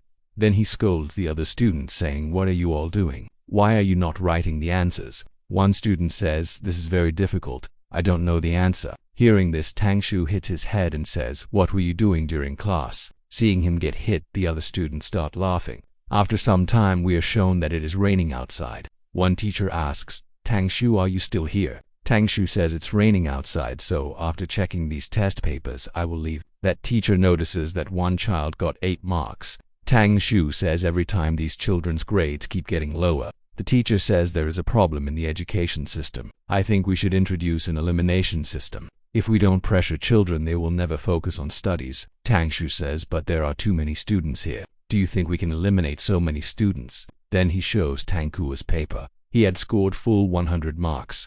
Tang Shu says, look, we also have good students here. It would be better if we leave it to their self-awareness. They are already in university. We cannot force them to study. The teacher laughs and says he scored full marks. Not bad. You should reward him, Tang Shu says. Yes, he deserves a reward. The teacher says, speaking of rewards, recently my daughter's kindergarten has been giving small red flowers. Yesterday she came to me crying and said she did not get one. So many years have passed, but kindergarten still gives flowers as rewards. Hearing this, Tang Shu starts thinking, did he say red flower? After this, we are shown a flashback. Tang Shu was typing something. Tang Kuo was complaining to him that today Miss Louie asked a question. I raised my hand, but she told Xiaohui to answer instead. I could have answered better than him, but the teacher gave him a flower. Tang Shu says he is younger than you. Let him take it. But Tang Kuo shouts and says, I kept raising my hand the whole time, but she never asked me anything. Tang Shu says she will ask you tomorrow. Tang Kuo says, I did not get a flower today, and tomorrow I will get only 1 flower. What if I don't get one tomorrow too? What will I do? Tang Shu is getting troubled listening to his complaints. He picks up a pen and tells Tang Kuo to sit down. Then, while drawing something on Tang Kuo's shoulder, he says, you are the best. That's why I'm drawing this on you. Tang Shu had drawn a flower on his shoulder. Hearing this, Tang Kuo laughs and says, next time if the teacher does not give me a flower, can you give me one instead? Tang Shu says, yes. I will give you everything that she cannot give you. After this, the scene shifts back to the present. Tang Shu finally understands the meaning behind that red flower. Then he calls Tang Kuo and asks him to go to dinner with him. It was raining outside. Tang Kuo runs from the dormitory and sits inside Tang Shu's car. Tang Shu gives him a towel and says, dry your hair with this. If you had told me then, I would have picked you up with an umbrella. Tang Kuo says it's okay, my hair will dry soon. While traveling, Tang Shu asks him, do you remember? Earlier I used to draw flowers on your shoulder. Hearing this, Tang Kuo gets shocked. Then he continues, the tattoo on your shoulder. Did you get it because of this reason? But why did you get it? Tang Kuo replies, because I wanted to motivate myself when you left me for the first time. At that time I was very troubled, so I drew a flower on my shoulder just like you did. Later I learned about tattoos, so I got it tattooed permanently. At the red light, Tang Shu stops his car. Then Tang Kuo says, if you do not like it, then I can get it removed. In the previous chapter, you saw that Tang Kuo tells Tang Shu, if you do not like this tattoo, then I can remove it. Hearing this, Tang Shu starts thinking that if all this had not happened, then today he could have cried, smiled, and even taken out his anger on others just like he used to do in childhood. Then Tang Shu places his hand on his head and says, I do not hate it at all. Everything just felt strange to me. That's why I asked you about it. By the way, do you want to eat something right now? Tang Kuo says, I can eat anything. Just then the signal turns green. After some time, we are shown that Tang Shu was now at his house. While looking at his phone, he was thinking, what should I say to him? Should I ask him how he has been all these years? Thinking all this was making him very troubled. Then he remembers that Tang Kuo had said, if you do not like it, then I can remove it. Just then Lu Qingwei calls him. Tang Shu picks up the call and says, what do you want? Hearing this, Lu Qingwei says, why are you talking in such a cold way? But Tang Shu angrily says, say whatever you want to say. If you have nothing to say, then do not call me. Lu Qingwei says, I am following your star. Hearing this, Tang Shu was about to cut the call when Lu Qingwei quickly says, hey, let me finish my words. I came to a psychiatrist with someone and I found him here. Hearing this, Tang Shu says, who are you talking about? Lu Qingwei replies, I am talking about Tang Kuo. Tang Shu quickly tells him to send the location. After some time, we are shown that Tang Shu had reached that location. Lung Wei asks him, where is your car? Tang Shu replies, he will recognize my car, so I left it at home. Then he sits in the back seat of the car. Lu Qingwei introduces him to his friend who came here with him. That boy's name was Alan. The three of them were waiting outside the clinic for Tang Kuo to come out. Then Lu Qingwei says he just went inside, so he will not come out quickly. These kinds of things take time. After some time, we are shown that Tang Kuo had come out of the clinic. Lu Qingwei asks him, do you not want to meet him? Tang Shu says he does not want me to know about this. Hearing this, Lu Qingwei asks, then why did you come here? Did you come here just so you could watch him leave? Tang Shu replies, yes. Hearing this, Lu Chengwei starts getting troubled. Tang Shu keeps watching him leave, then he drives away in the car without saying anything. Lu Chengwei irritatedly says what exactly happened to him. Then Alan says, your friend is good looking. Lu Chengwei replies, my friend is straight, so you have no chance. Alan asks him, are you straight too? Lu Chengwei lifts his chin and says, that depends on who I am with. I can bend for you. After this, both of them start flirting inside the car. Then the scene shifts to Tang Shu. He asks a nurse at the clinic counter, my relative came here for counseling. I want to know about his condition. The nurse says, you will have to write your personal details here. Until then, I will ask whether Dr. Wen is free or not. Tang Shu starts writing his details on the paper and the nurse asks, Doctor, ma'am, someone wants to know about a patient's condition. Are you free? Tang Shu gives her his personal details. The nurse says, I am sorry. Dr. Wen is busy today. You can contact her another day. Here is her business card. After Tang Shu leaves, Dr. Wen asks the nurse, did he leave? The nurse replies, yes. I did exactly as you told me to do. I gave him your business card. Then she worriedly asks, is Tang Ko not doing well? He has been coming here more often these days. Dr. Wen says yes. Now the time has come to meet his parents. In the next scene, we are shown that Tang Kuo was traveling in a train. At that moment, he was talking to Tang Shu. Tang Ko says, right now I am sitting in the train. I went to the supermarket, that's why I could not answer your call. Tang Shu says, okay, reach home safely. After cutting the call, Tang Ku starts thinking, Tang Shu has never called me without a reason. Did something happen to him? Just then, the train stops at a station. A lady boards the train with her daughter. Tang Ko gives them his seat. The little girl thanks Tang Ko for it. Seeing the lollipop in her hand, Tang Kuo says, you should not eat a lollipop here. It is very crowded, and if someone pushes you, then it might hit your mouth. Hearing this, her mother also tells her not to eat it. Then the little girl gives the lollipop to Tang. Her mother says, you should take it. She likes you. Tang Kuo takes the lollipop and thanks her. The little girl says, you are blushing. You look really cute. Just then, Tang Ko's station arrives. So he gets off the train. While looking at the lollipop, he starts thinking, this is the first time I have heard praise about myself from a little girl. It was a very sincere compliment. Then he puts the lollipop in his pocket and starts walking out of the station. After some time, we are shown that he had reached the classroom. Today, many students had come to class.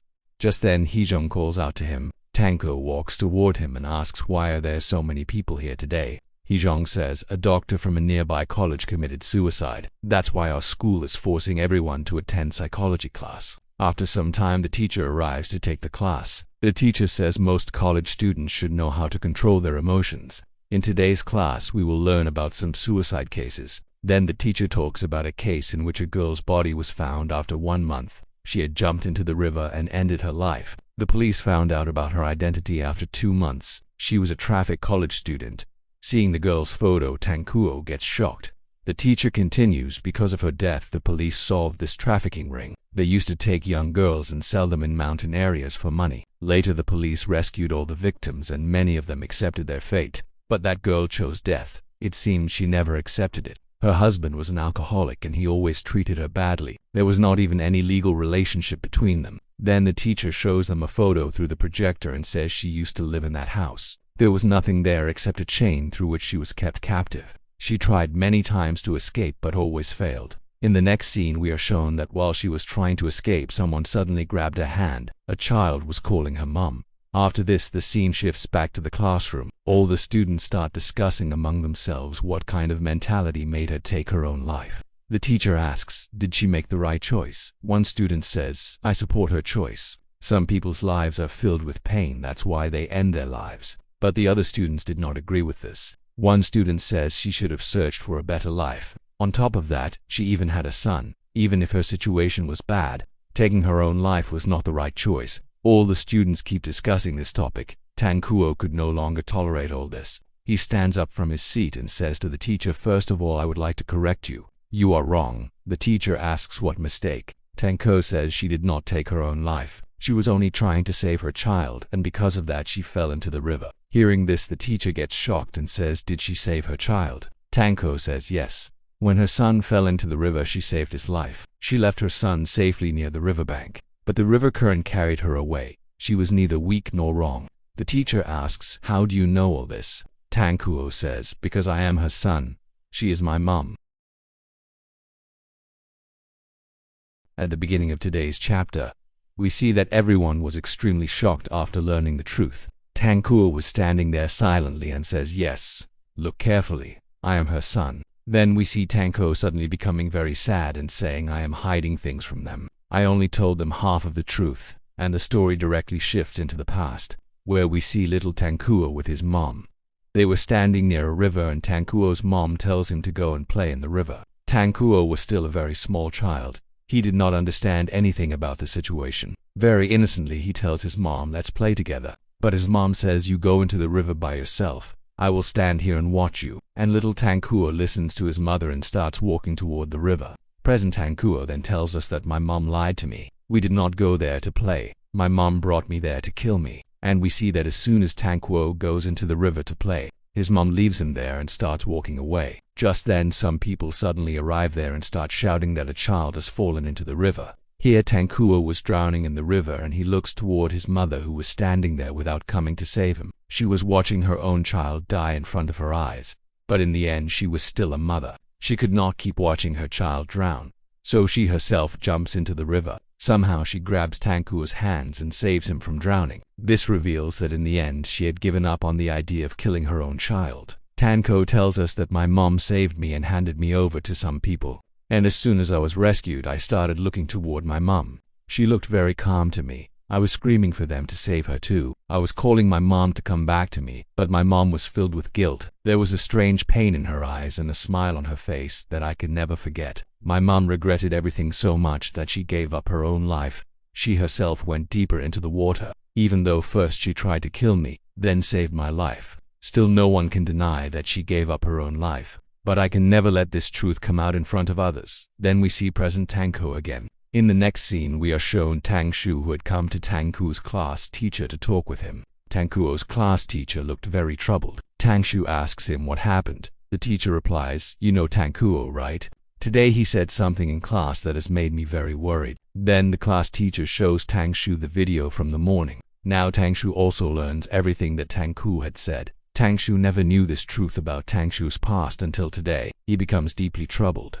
The class teacher says he is not even answering my calls. I do not know whether he is okay or not. Tang Shu immediately starts leaving from there and says, "I will go find him." But before Tang Shu leaves, the class teacher asks him, "Tangkuo is your relative, right? Then how did you not know about his past?" Tang Shu becomes very quiet. Then he tells the class teacher, "I am not his relative. When I was a new teacher, I went to a village as a volunteer. That is where I met Tang." Then Tang Shu tells us that he never thought about saving Tang, nor did he ever plan to rescue him and bring him home. There was only one reason why Tang Shu went against everyone and brought Tangkuo away from that village. And the story once again shifts into the past. When Tang Shu had seen many wounds on Tangkuo's body, he took him to a doctor and asked the doctor to treat him. Tang Shu tells Tangkuo, "Do not worry. This doctor will treat you and all your pain will disappear." After sending Tangkuo to the doctor, Tang Shu comes outside. There he sees one of the village elders. Tang Shu walks toward him to talk. The elder was also talking about Tang.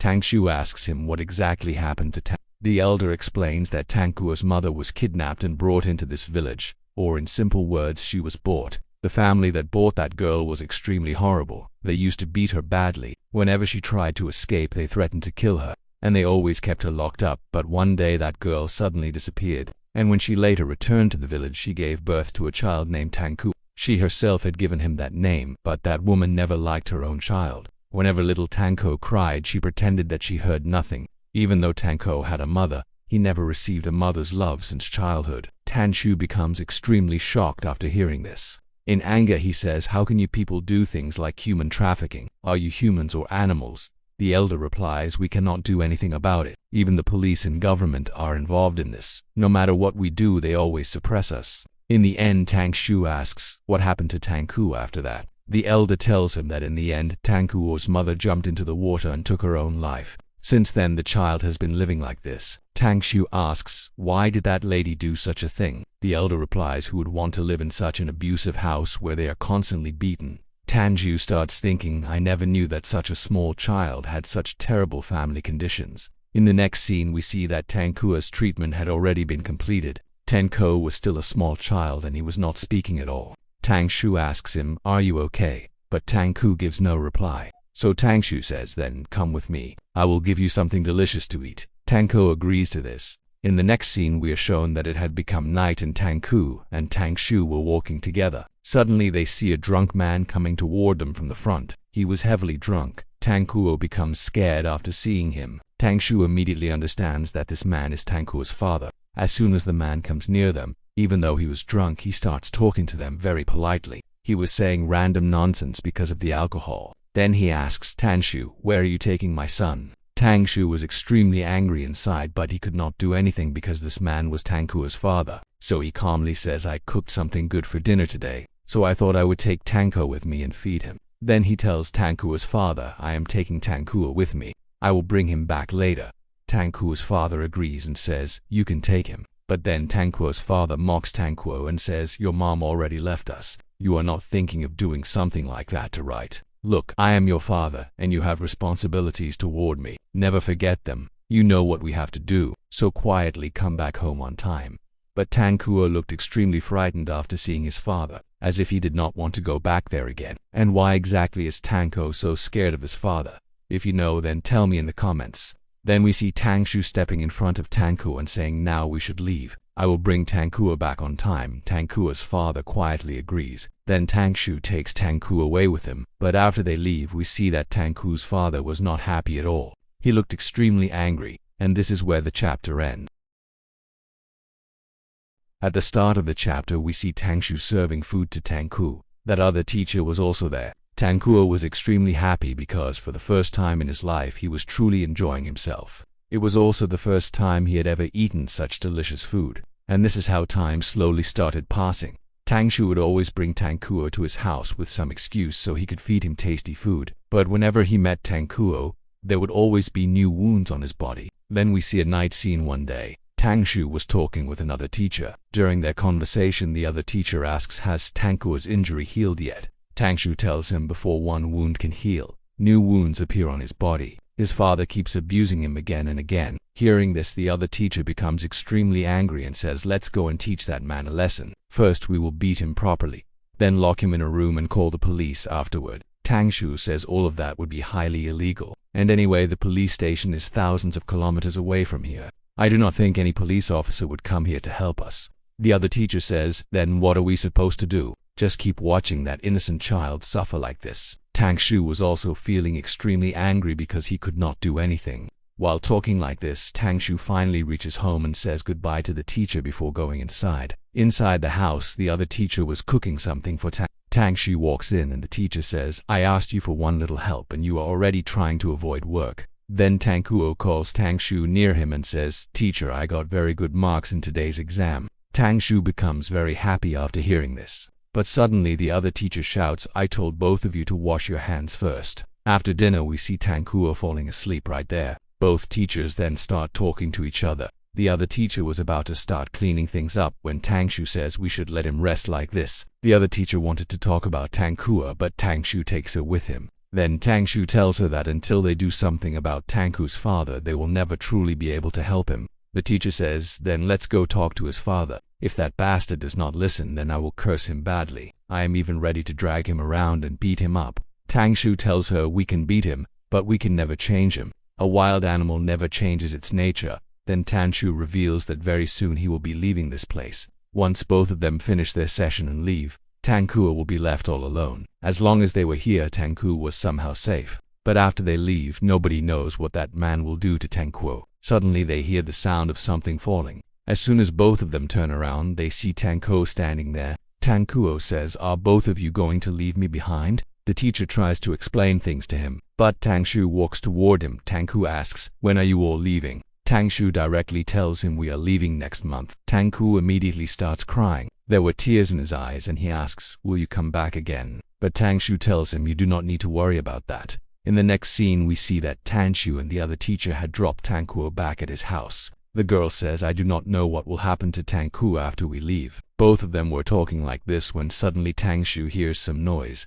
The girl says, "Stop trying to scare me." But suddenly they hear a loud scream. The girl gets frightened. Then we see Tangshu's terrified face as he says that was Tangkuo screaming. Both of them immediately start running toward Tangkuo. On the other side, Tangkuo was inside his house feeling extremely scared. He was begging his father, "Please do not do this," but it was already too late. His father had already reached him. We could clearly see the fear in Tangkuo's eyes. Tangkuo was trembling badly and begging his father not to do it. After some time we see Tang Shu finally arriving there, but he was already too late. The female teacher also arrives there, but as soon as she looks inside the room she immediately closes her eyes, and we are shown a horrifying scene. Both teachers were standing there while Tangkuo's father was pulling up his zipper. Tangkuo was just covering his mouth with his hand.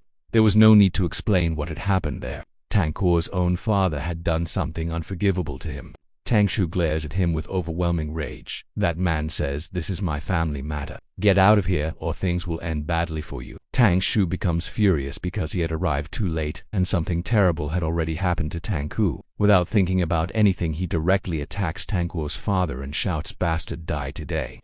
I will personally send you to hell." Tang Shu was trying to beat Tangkuo's father brutally. On the other side, the female teacher tries to go near Tangkuo, but he keeps moving back in fear. We see Tangkuo covering his mouth with his hand. He looked like he was about to vomit. He felt disgusted and broken. The teacher tries to comfort him. At the same time, she also tells Tang Shu to stop and says, "You will kill him. Stop it. First, we need to save Tang. We need to check on him. He is in terrible condition." Meanwhile, Tangkuo's father tries to provoke Tang Shu and says, "You cannot do anything to me. If you have the courage, then kill me." Tang Shu replies, "You are not even worth killing." Then he leaves him and immediately rushes toward Tang. We see Tangkuo suddenly vomiting badly. He was holding his mouth tightly. Tang Shu tries to support him and says, "If you feel like vomiting, then let it out." Tang Shu was feeling extremely angry at himself. He thinks, how could I ever imagine leaving Tangkuo behind with this disgusting man? How could I even think that bastard could ever become a father? How can someone's heart be this stone cold? Then Tang Shu hugs Tangkuo tightly, and only one thing was running through Tang Shu's mind.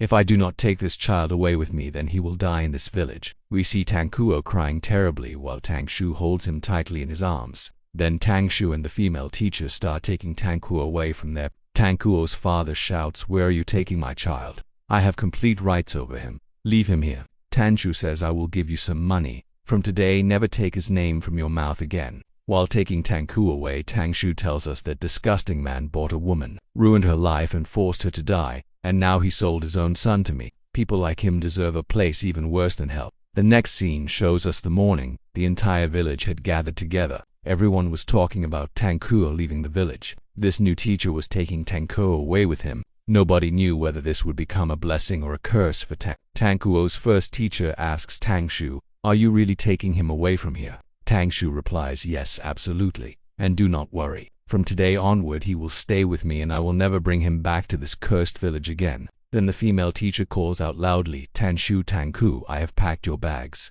Come and sit in the car now." Tang Shu then says to Tangkuo, "Come on. It is time for us to leave. Say goodbye to everyone." Tangkuo says goodbye to all the villagers. Then the three of them begin their new journey together. Tang Shu tells Tangkuo, "Now that you have said goodbye to those people, your new life begins today. There will be no more pain and no more suffering. You are leaving behind those mountains that kept you trapped for so long." Tangkuo asks Tang Shu only one question: "Will there be lots of delicious food where we are going?" Hearing this, both teachers start laughing together, and this is where the chapter ends.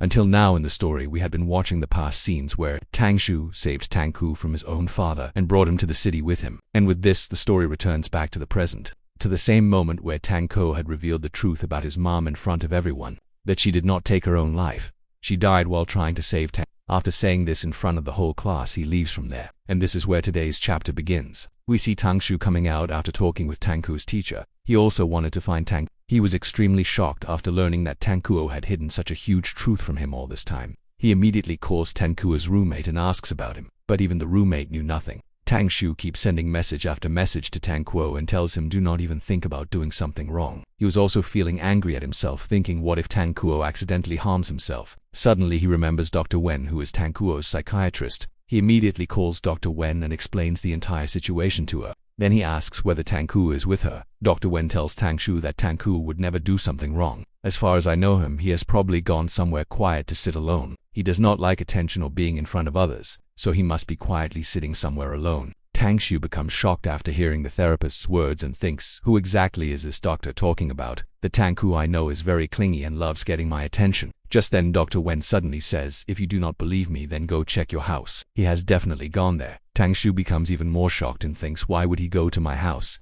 Dr. Wen explains, because you are his safe space. Whenever he is around you, he feels comfortable and fearless. That is why at the moment when he needs support the most, he would go to you. After hearing this, Tangshu becomes deeply shocked and immediately starts running toward his house. Inside his mind, he keeps saying, Tangkuo, do not do anything wrong. Wait for me. I am coming. On the other side, we see Tangkuo quietly sitting alone and crying peacefully somewhere. Tangkuo was sitting there silently. Suddenly, he hears footsteps approaching. As soon as he looks ahead, we see Tangshu had already arrived there. Tangshu asks him, when did you come here? Tangku replies, just a little while ago. Tangshu asks, then why did you not answer any of my calls? I was really worried about you. Tangko tells him I was getting too many calls and my phone battery died too. That is why I could not call you back. Tangshu gently pats his hair and says, alright, it's okay now, come inside and sit down. Then Tangshu brings Tangku inside the house and asks him, but how did you even come all the way to my house? I spoke with your roommate and he said you did not even have your bag with you. Where did you get money for the metro? And most importantly, have you eaten anything yet? Tangko replies that he walked all the way there and had not eaten anything yet. Inside his mind, he starts thinking, I only went out for a walk. I do not even know how my feet brought me here. Tangshu immediately says, alright, now sit quietly. I will make something for you to eat. After some time, we see both of them had changed clothes. Tangshu had prepared food for Tang. Suddenly, Tangko asks him, so now you know everything about me. Tangshu becomes surprised because he never thought Tangku himself would talk about this topic. Tangkuo was quietly staring at him. Tangshu says, yes, now I know everything, but answer one question for me. When I adopted you, why did you never tell me about all this? Tangko replies, because those were not good memories.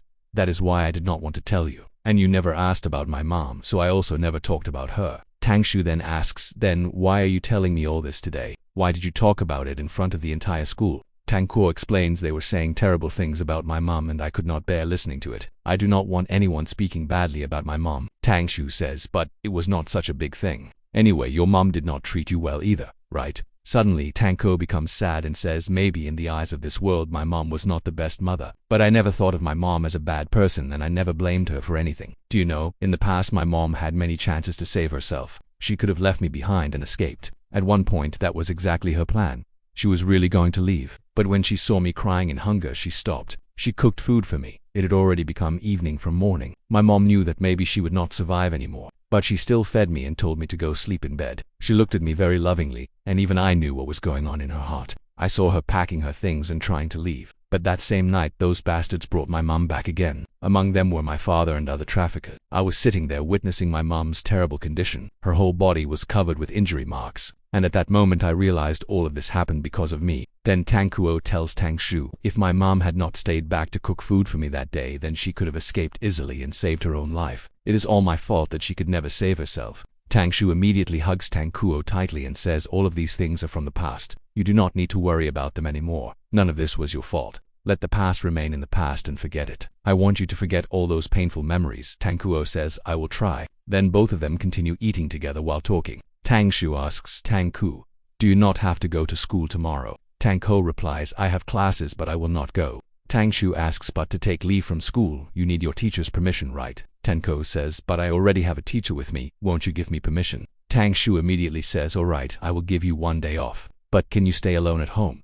Because I still have to go to school. Tangkuo replies, I am not a little child anymore, I can manage. Then the scene cuts there. The next scene directly shows us the next morning. Tangshu had already woken up and prepared something for Tangku. Suddenly he starts hearing strange noises. He immediately calls out Tangkuo's name and walks toward his room. But as soon as he looks inside Tangkuo's room, he becomes extremely shocked. We see Tangkuo blushing heavily. Tangshu looks shocked and asks, what is happening here? We see Tangko trying to relax himself while repeatedly taking Tangshu's name. As soon as he finishes, he hurriedly starts putting his clothes back on. At the same moment, Tangshu suddenly enters the room. Seeing him, Tangkuo becomes extremely nervous. Tangshu asks, Ziheng, what are you doing? Tangku nervously looks at him and immediately says, Tangshu, when did you come here? Then he starts apologizing repeatedly in panic and says, Tangshu, please forgive me. It looked like Tangkuo was having a panic attack. Tangshu tries to calm him down and says, calm down, Ziheng. But Tangko steps back in fear and says, do not come near me. Please forgive me. I made your room dirty. I will clean your bed too. I will wash these sheets. Please forgive me. Tangshu, I should not have done this. Tangkuo starts crying and says, forgive me for wearing your clothes. I will wash them for you too. And if you do not want these clothes or sheets anymore, then I will throw them away for you. I will go somewhere far away. Just please forgive me, Tang Shu says. Listen to me. Just come here. Come near me. But Tang Kuo was not ready to listen to anything. He keeps saying, Tang Shu, forgive me. Forgive me. I will leave from here. Please forgive me. Now Tang Shu seriously says, Zi Heng, listen to me first. Look at me. But inside Tang Kuo's mind only one thing was running. Now Tang Shu will hate me. Tang Shu immediately wraps a blanket around him and hugs him tightly. Then he asks, why are you crying so much? Stop crying and talk to me. Tang Kuo could not understand anything about what was happening. They stay like that for some time. After that, Tang Shu asks, are you calm now? Tang Kuo replies a little bit. Now Tang Shu gently asks him, then tell me what exactly happened. As soon as Tang Kuo tries talking about it, he panics again. Immediately starts crying and apologizing while turning his face away. He says, Tang Shu, please forgive me. Then we see Tang Shu suddenly standing up and walking away. Tang Kuo quickly says, wait, do not leave. But Tang Shu comes back again and hugs him tightly. Then he says, do not worry, I was not leaving anywhere. I just went to bring tissues for you. Then Tang Shu asks him, now, tell me, when you were relaxing yourself, why were you taking my name? Tang Kuo cries and says, please forgive me. I will never do this again. Tang Shu replies, do not worry, and you do not need to cry either. Zi Heng, I am not angry. I just want to know the reason why you did this. So please tell me honestly, why did you do this? Tang Kuo nervously says, because, but he cannot continue further and immediately starts apologizing again. Then while crying he says, because I like you. Tang Shu becomes deeply shocked after hearing this. He could not believe that Zi Heng liked him. He starts thinking, since when did this happen? Was it when I adopted him, when I saved him, or when I brought him home with me as that tiny little child? When did all this happen? As long as I stayed with him, why did I never realize it? I cannot believe Zi Heng is saying this. I have never looked at him that way before. Then Tang Shu immediately says, Zi Heng, I understand. I understand you, but now you should rest. I need to go to school because I have classes today. But suddenly Tang Shu realizes he cannot leave Tang Kuo alone at home in this condition. So he says, why don't you come to school with me? Quickly go take a bath. Tang Kuo replies, I do not want to go to school. Tang Shu asks, then what do you want to do? Do you want to stay here at home? Should I also take leave today? Because I will keep worrying about you all day. Tang Kuo replies, no, you do not need to take leave. You go to your classes. After cleaning myself, I will just go to sleep, so you do not need to worry about me. Tang Shu agrees and stands up. After putting Tang Kuo to sleep, Tang Shu says, now I am leaving for school. Take care of yourself. We see Tang Kuo trying to sleep while Tang Shu keeps thinking, this is the second time in my life when I do not know what I should do. The first time was 7 years ago when I distanced myself from Tang Kuo. At that time too I was just as confused. I have taken many decisions in my life, but I never regretted them. But now when I look back in my past, I realize that the decision I made 7 years ago was a huge mistake. Because after leaving Tang Kuo, I never knew what happened to him. And after seeing his condition today, I do not think his life became as easy as I imagined. His life was not easy at all. I think this is not Tang Kuo's fault. I should be the one apologizing to him. Then once again Tang Shu turns back and walks toward Tang Kuo's room. Tang Kuo was trying to sleep. Tang Shu leans down and kisses him.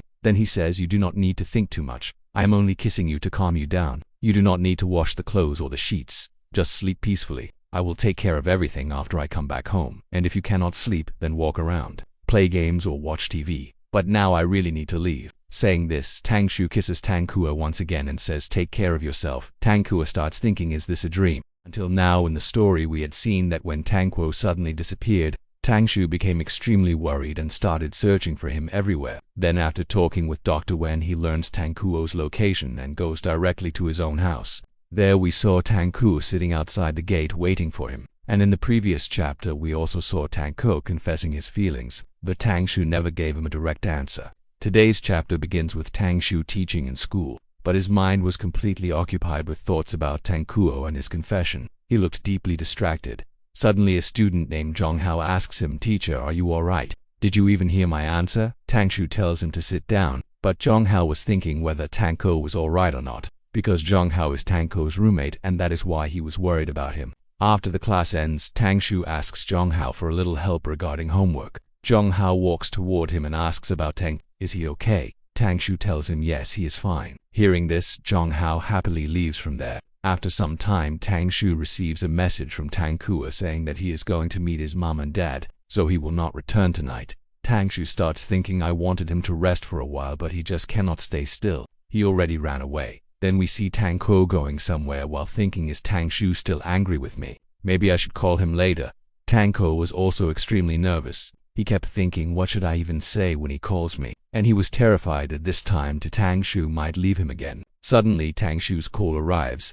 Tang Shu asks him, did you reach home safely? Tang Kuo replies, not yet, I am still in the metro. But Tang Kuo was very crowded there and could not talk much, so he quickly cuts the call. Tang Shu becomes worried again. Tang Shu finishes his class and thinks I also need to meet Dr. Wen, so he immediately leaves from there. In the next scene we see Dr. Wen arriving at a restaurant. Tang Shu was already waiting for her there and calls her over to his table. If you remember, Dr. Wen is Tang Kuo's therapist. Tang Shu asks Dr. Wen, why did you call me to meet at this restaurant? Dr. Wen asks, did you not like this place? Then both of them casually talk for some time while Tang Shu brings food for them. Dr. Wen asks, are you not eating anything? Tang Shu replies, I do not like fast food. Then Dr. Wen suddenly asks, do you really not remember anything about this place? We are shown that this place used to mean a lot to Tang. After some time, Tang Shu also remembers it.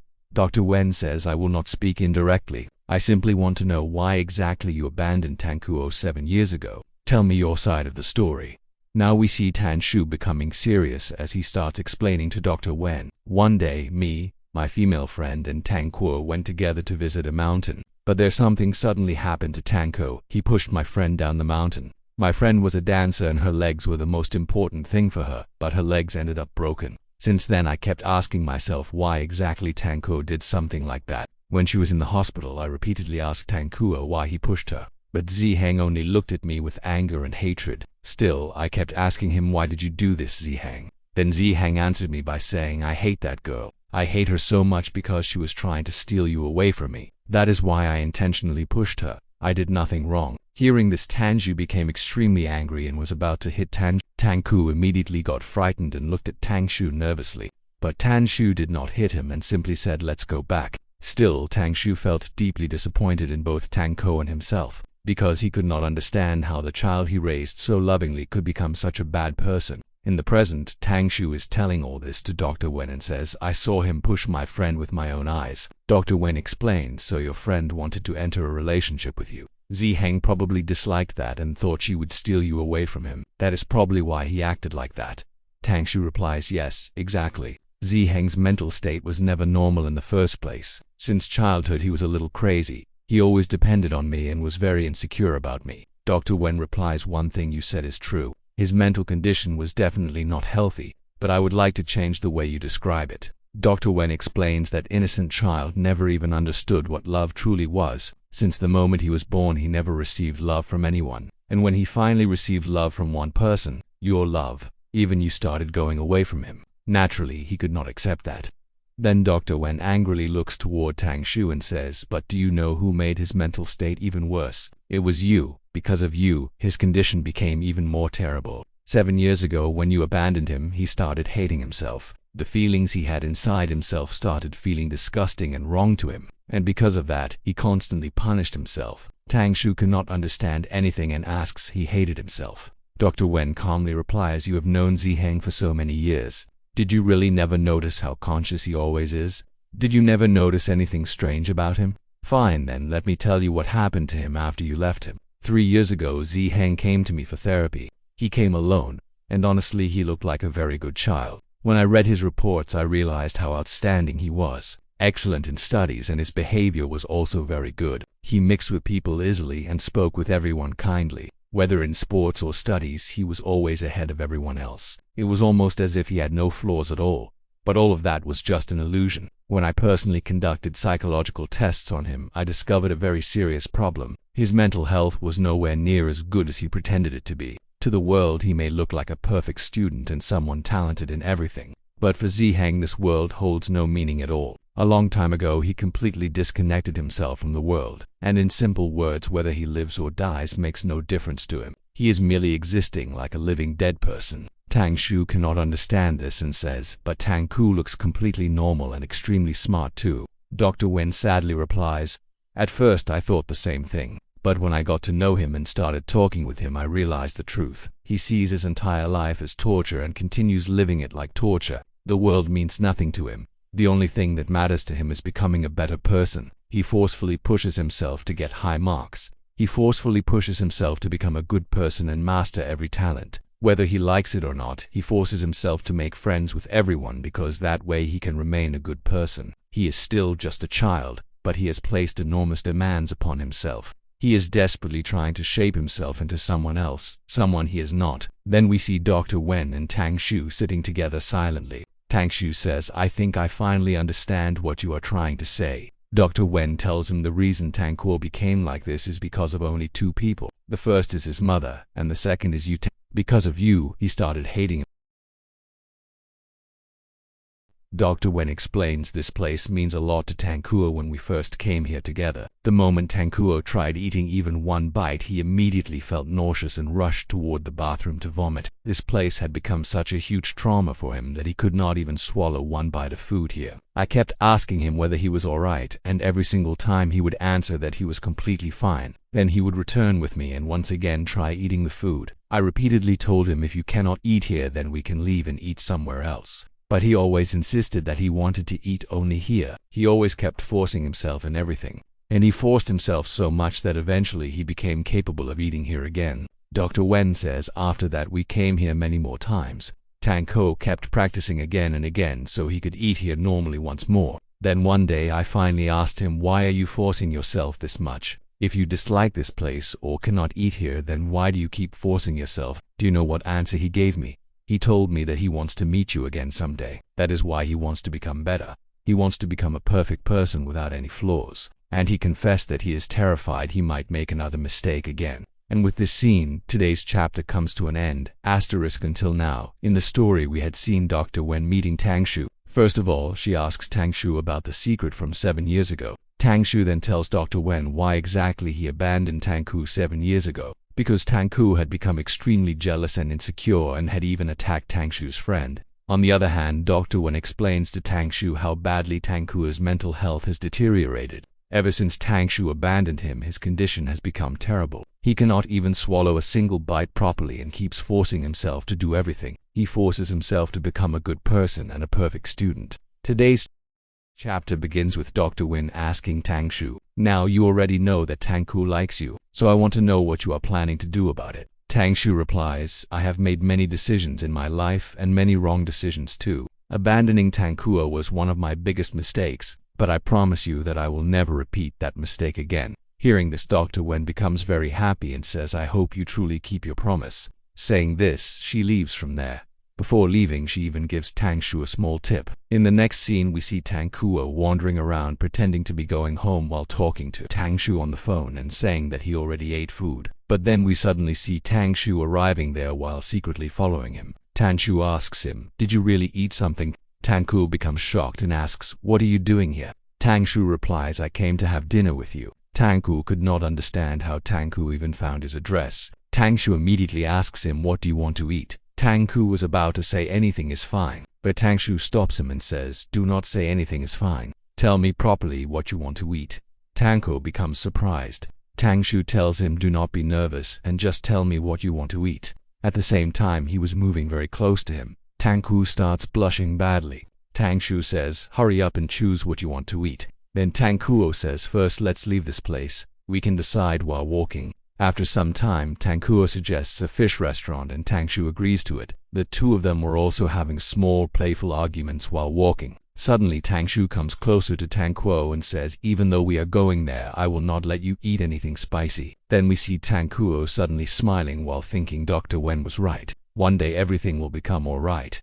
I also feel like everything is finally going to get better. In the next scene, we see both of them sitting inside the restaurant. Tang Shu had ordered spicy food for himself and simple food for Tang Kuo. Tang Kuo wanted to eat spicy food too. So when he notices Tang Shu not paying attention, he secretly starts eating the spicy food. But immediately it becomes too spicy for him and he panics. Tang Shu quickly notices it and gives him a drink. Then he says, "When you already know you cannot eat spicy food, then why do you even try?" Tang Kuo replies, "Because it looked really tasty." Tang Shu explains to him, "Do not do this again." Tang Kuo quietly agrees. After that, both of them continue eating together. Tang Shu even invites Tang Kuo to his house. Meanwhile, Tang Kuo keeps thinking, after what happened that day and after he saw me doing those things, why is he acting so normal? It feels like nothing ever happened between us. But maybe this is actually the best thing for us. Then the scene directly shifts a few months later. Now we see Tang Kuo walking around with his roommate Zhang Hao.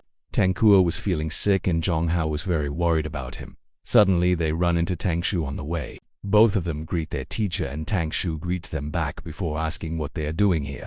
Jonghao explains that they came here for a project. Tangkuo was also thinking that he had become extremely busy with studies lately and did not even get time to talk properly with Tangshu. Meanwhile, Jonghao continues talking with Tangshu about their project. Tangshu tells them to take care and leaves from there. But before leaving, he secretly messages Tangko to. Tangko becomes shocked after realizing Tangshu already knows he is sick. Tangshu asks him whether he already visited a doctor. Tangkuo replies that he has been busy with experiments and did not get time yet. The next scene takes place after some time. Both Tangko and Jonghao were extremely tired after working on the experiment, and it was already 6:30 in the evening, so they decide to have dinner together. Suddenly Tangko receives a message from Tangshu asking him to come meet him. Tangko immediately says goodbye to Jonghao and leaves from there. He tells him that he is going to meet the teacher. Poor Jonghao is left behind, sadly realizing their dinner plan is ruined. Tangku quickly rushes toward the classroom where Tangshu was already waiting for him. Tangshu asks him, "How did your experiment go?" Tangku replies that everything is fine. Tangshu immediately starts checking him and asks, "How are you feeling now?" Tangku replies that he feels fine now. But Tangshu does not believe him, so Aislinn carefully checks him himself. Tangkuo starts blushing heavily and says, "I am not in pain anymore." Inside his mind he keeps thinking, is Tangshu really this worried about me? Tangshu carefully checks his temperature and says, "You do not have fever, right?" Tangkuo replies, "Yes, I do not have fever. It is only a slight cold." Tangshu tells him that he should take care of himself and immediately gives him medicine. Then he says, "Take it with this water." But the cup Tangshu gave him was his personal cup. That is why Tangkuo nervously says, "I cannot drink from this." Tangshu replies, "There is no problem. You can use it." Tangkuo happily drinks from it while thinking this became an indirect kiss between us. In the next scene, we see both of them sitting together. Tangshu invites Tangku to his house for dinner, but Tangkuo explains that he cannot come because he has to attend a performance. Tangshu gives him medicine and sends him away.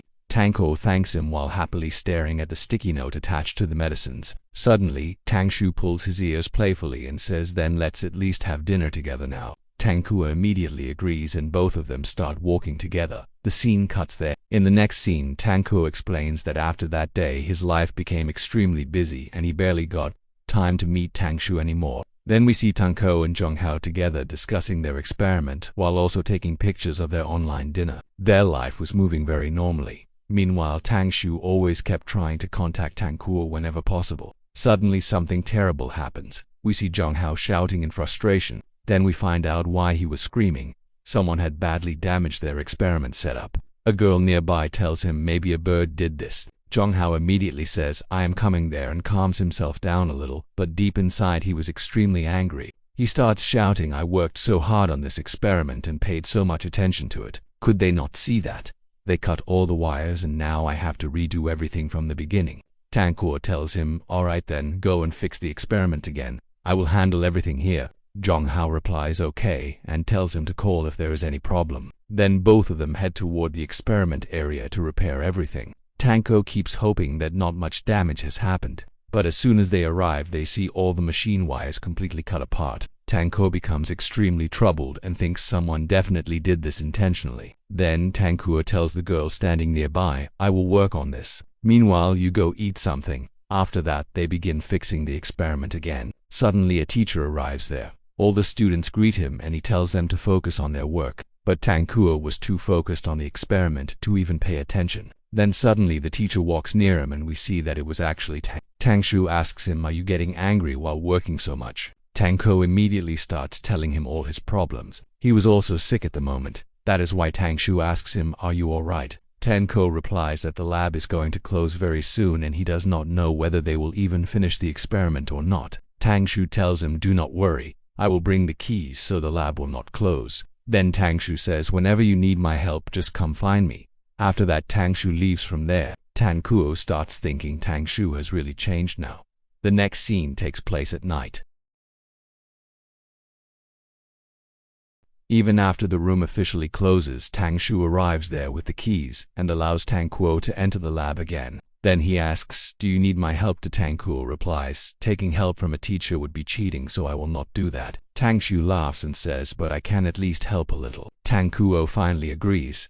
Then both of them start repairing the project together. While working side by side, the project starts getting repaired much faster. Tangguo happily says now it is going to be completed very soon. During their conversation, we suddenly see Tangguo's nose starting to run because of his cold. Tangshu immediately wipes his nose and says, "Your condition looks really bad. You should clean your nose properly like this." Seeing Tangshu so close to him makes Tangguo's heart beat extremely fast and he even sneezes. Tangshu laughs and says, "You are working so hard on this project. Maybe I should give you some extra marks." Tangguo quickly replies, "There is no need for that." Tangshu laughs and says, "I was only joking. Why are you getting so serious?" Tangguo silently thinks he always keeps teasing only me, but then Tangshu starts encouraging him warmly. After working hard together for a long time, the project is finally repaired again. But now Tangguo starts worrying about how he will stop someone from damaging it again. What if somebody messes with it once more? So he immediately puts up a no-touch sign telling everyone not to touch it. Tangshu starts laughing seeing this. Tangguo keeps writing more and more warnings everywhere. Tangshu asks him, "What exactly are you writing?" Tangguo replies, "You will see in a moment. It is almost done." Then we see Tangguo writing, "Dear friends, I worked hard on this experiment. Please do not touch it. Thank you." Tangshu laughs and says, "You are way too innocent. Nobody is going to get scared after reading this." After that, Tangguo hangs the letter there and starts searching for his bag. Tangshu tells him it is time for us to leave. "I already picked up your bag." Tangguo walks toward him and both of them start leaving together. Tangshu says, "I will walk you back to your dorm." They continue walking through the night, but because the weather had become colder, Tangguo's cold starts getting worse. Tangshu becomes worried again. Then suddenly Tangshu pulls Tangguo close and hugs him tightly. And with this scene, today's chapter comes to an end.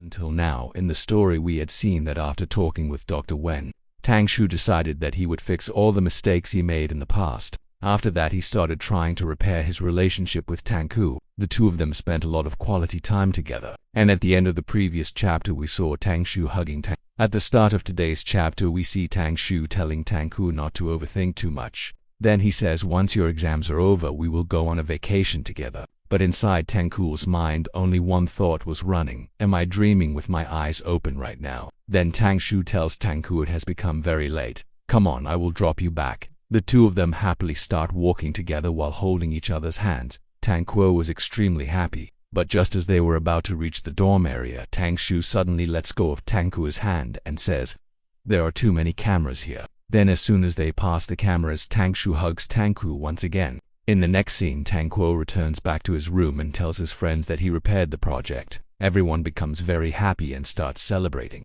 Then Zhonghao and another friend start arguing with each other playfully. But Tangguo was only thinking about why exactly Tangshu hugged him today. To understand this feeling, he suddenly goes and hugs Zheng. The other friend immediately teases them and asks what exactly is going on between you two.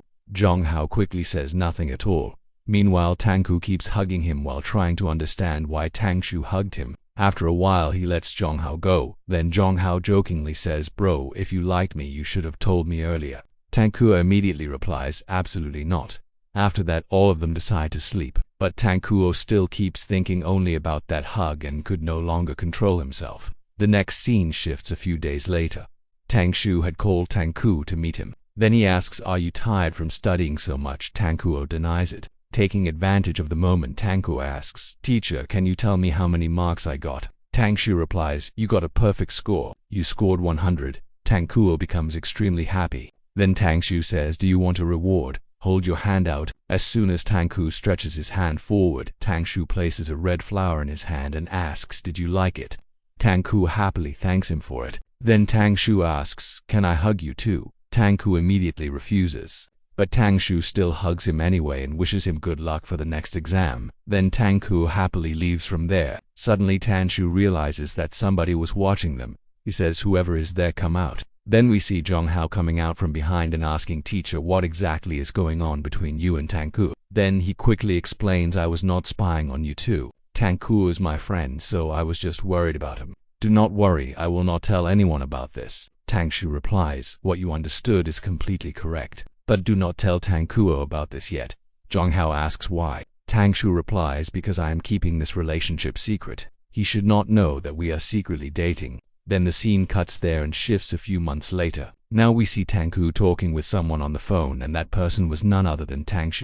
Tangshu invites both Tangguo and Zhonghao for dinner together.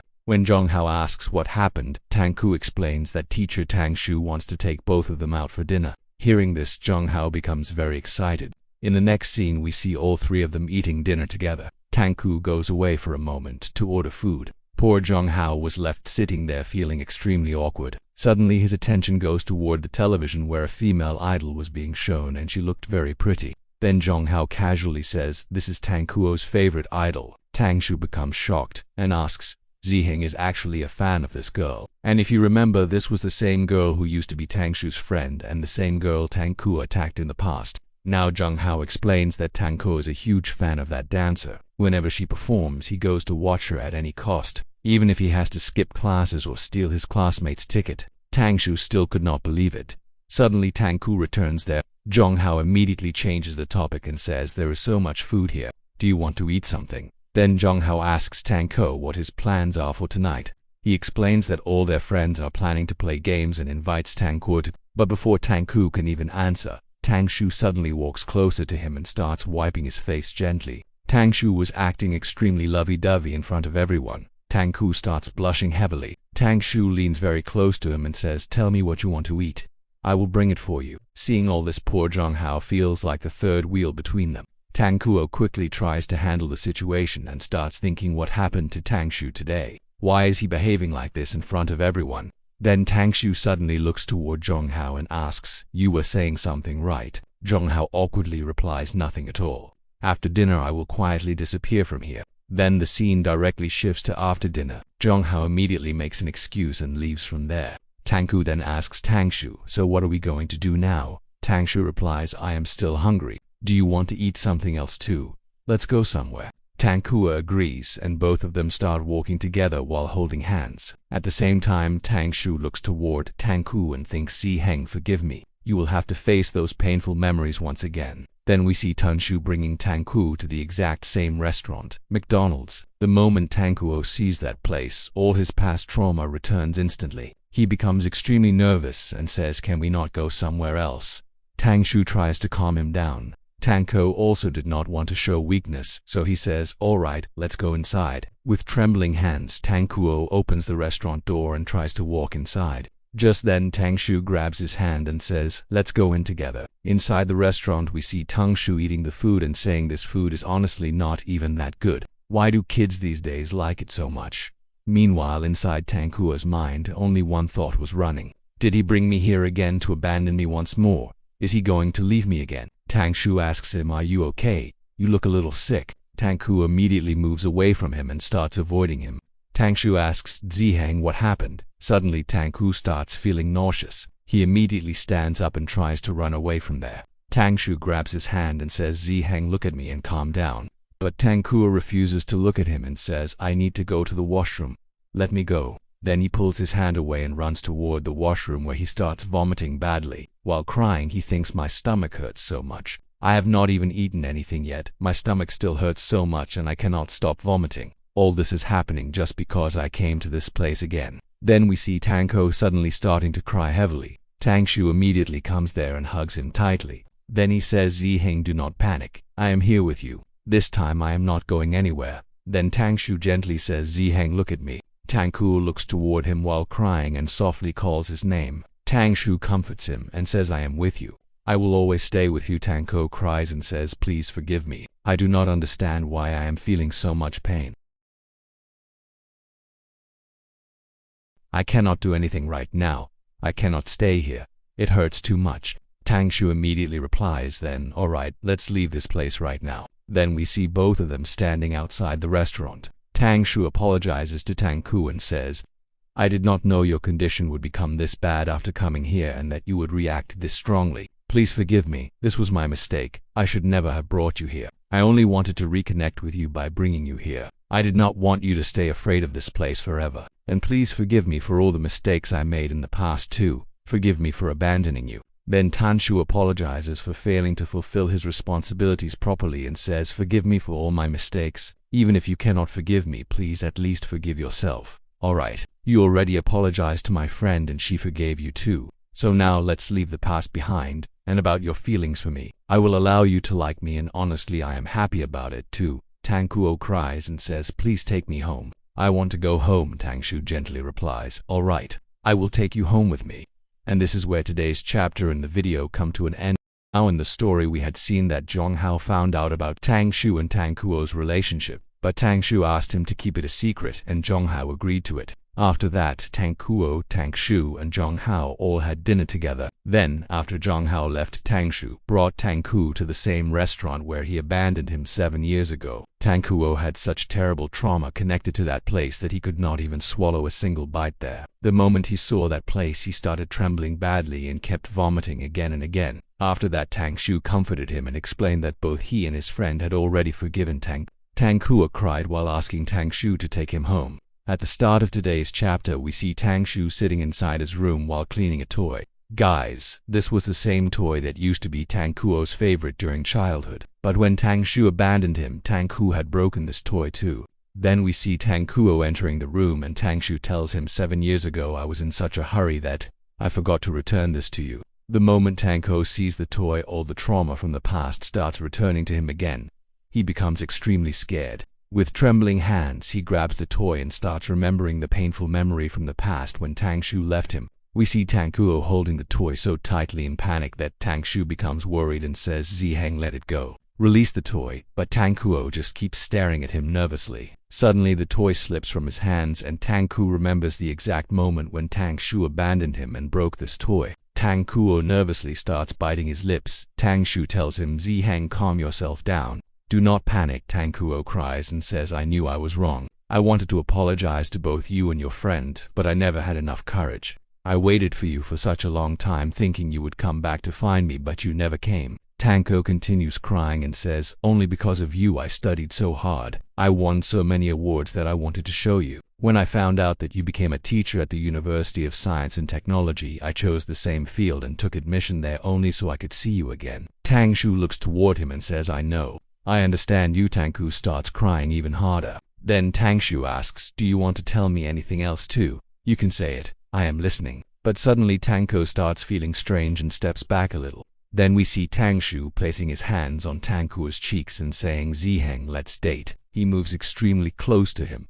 Tang Kuo could not believe what he was hearing. Then we see Tang Shu leaning forward and kissing him himself. After that, he says, I said let's date. Tang Kuo suddenly panics and asks, what are you doing? Tang Shu replies, you said that you liked me, so now I want to date you too. But we see Tang Kuo stepping backward and saying, no, I do not want to date you. Tang Shu immediately asks, what do you mean by that? Tang Kuo quickly changes the topic and says, I want to sleep, let me go from here. But Tang Shu does not let him go and says, first tell me what you meant when you said you do not want to date me. Tang Kuo replies, I did not search for you again because I wanted to date you. I do not want to be with you, I only want to keep watching you from far away. As long as you are doing fine, that alone is enough for me. Tang Shu asks, then why do you not want to date me? Tang Kuo replies, because I am scared. I am scared that just like before, I might become insecure again and do something terrible. Tang Shu gently tells him, I trust you. You will never do something like that again. Love is a very beautiful thing that you simply did not understand before. Once you truly understand it, you will never use it to hurt someone else.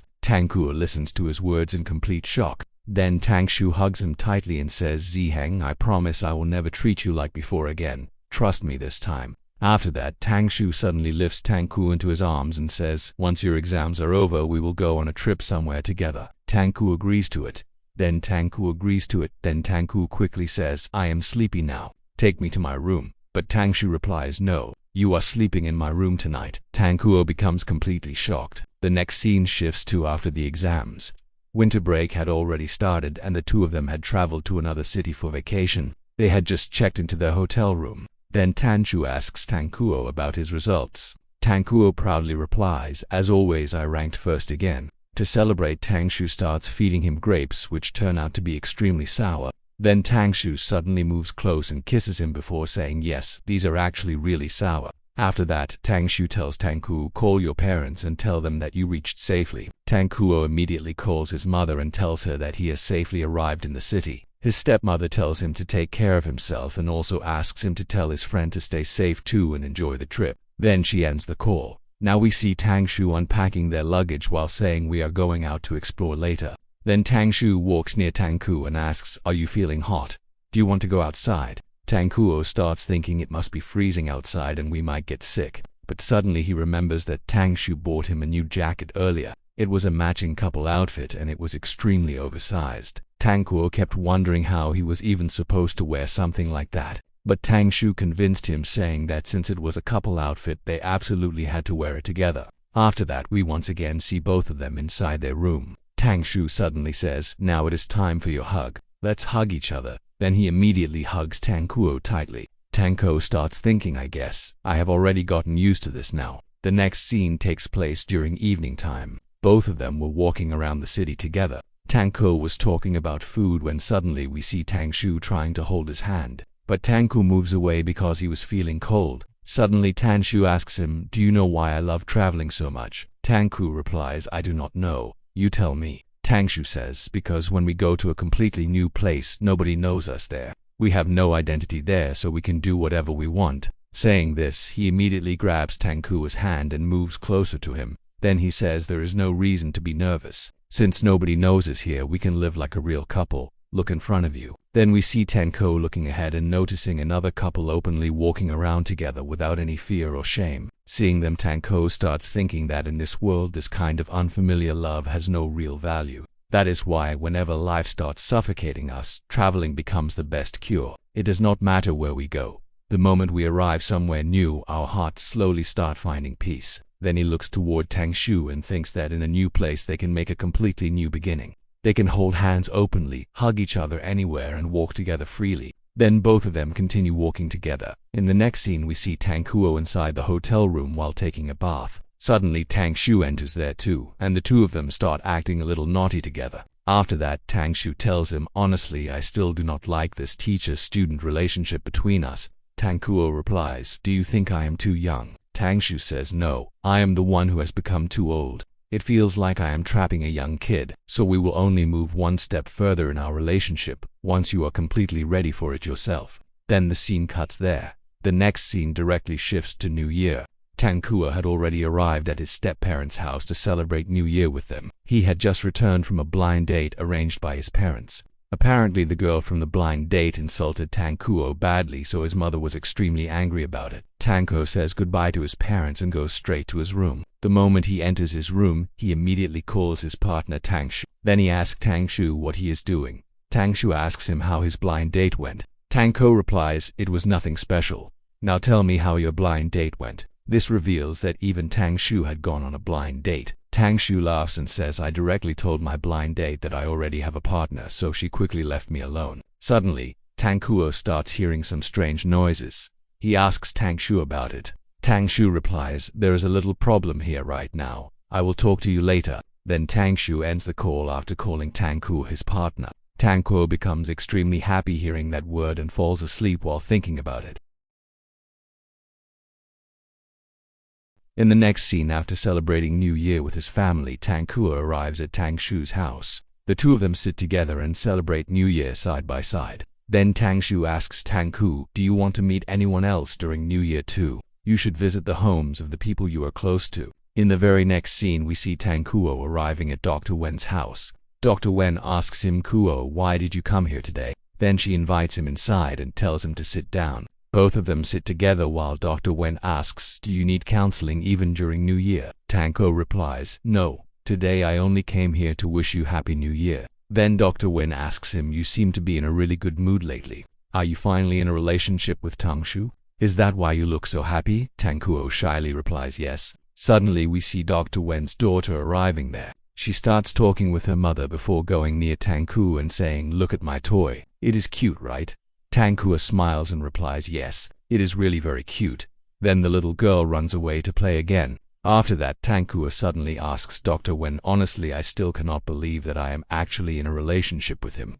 Is this really true or is it just a dream?" Dr. Wen replies, "This is not a dream, this is reality." Then she asks, "Why are you suddenly asking something like this?" Tankuo replies, "Because it feels exactly like a dream and it feels like I will wake up any moment and everything will disappear." Dr. Wen asks, "What exactly are you afraid of?" Tankuo quietly replies, "My happiness. Tangshu entered my life like Doraemon and filled my entire life with happiness. I am only scared that if he leaves my life once again, then all my happiness will disappear with him. Suddenly Dr. Wen's daughter interrupts and says there is no such thing as Doraemon in real life. That is only a cartoon from television. Big brother, you should think about real life instead. Your real Doraemon will never leave you. Tanko looks toward her in complete shock. Then Dr. Wen smiles and says, see, even a child understands that Doraemon is not real. This is not a dream, Ziheng. You need to understand that everything happening to you right now is reality and not your imagination. You both love each other and now you are in a relationship. This is a truth nobody can deny. Then the scene cuts there.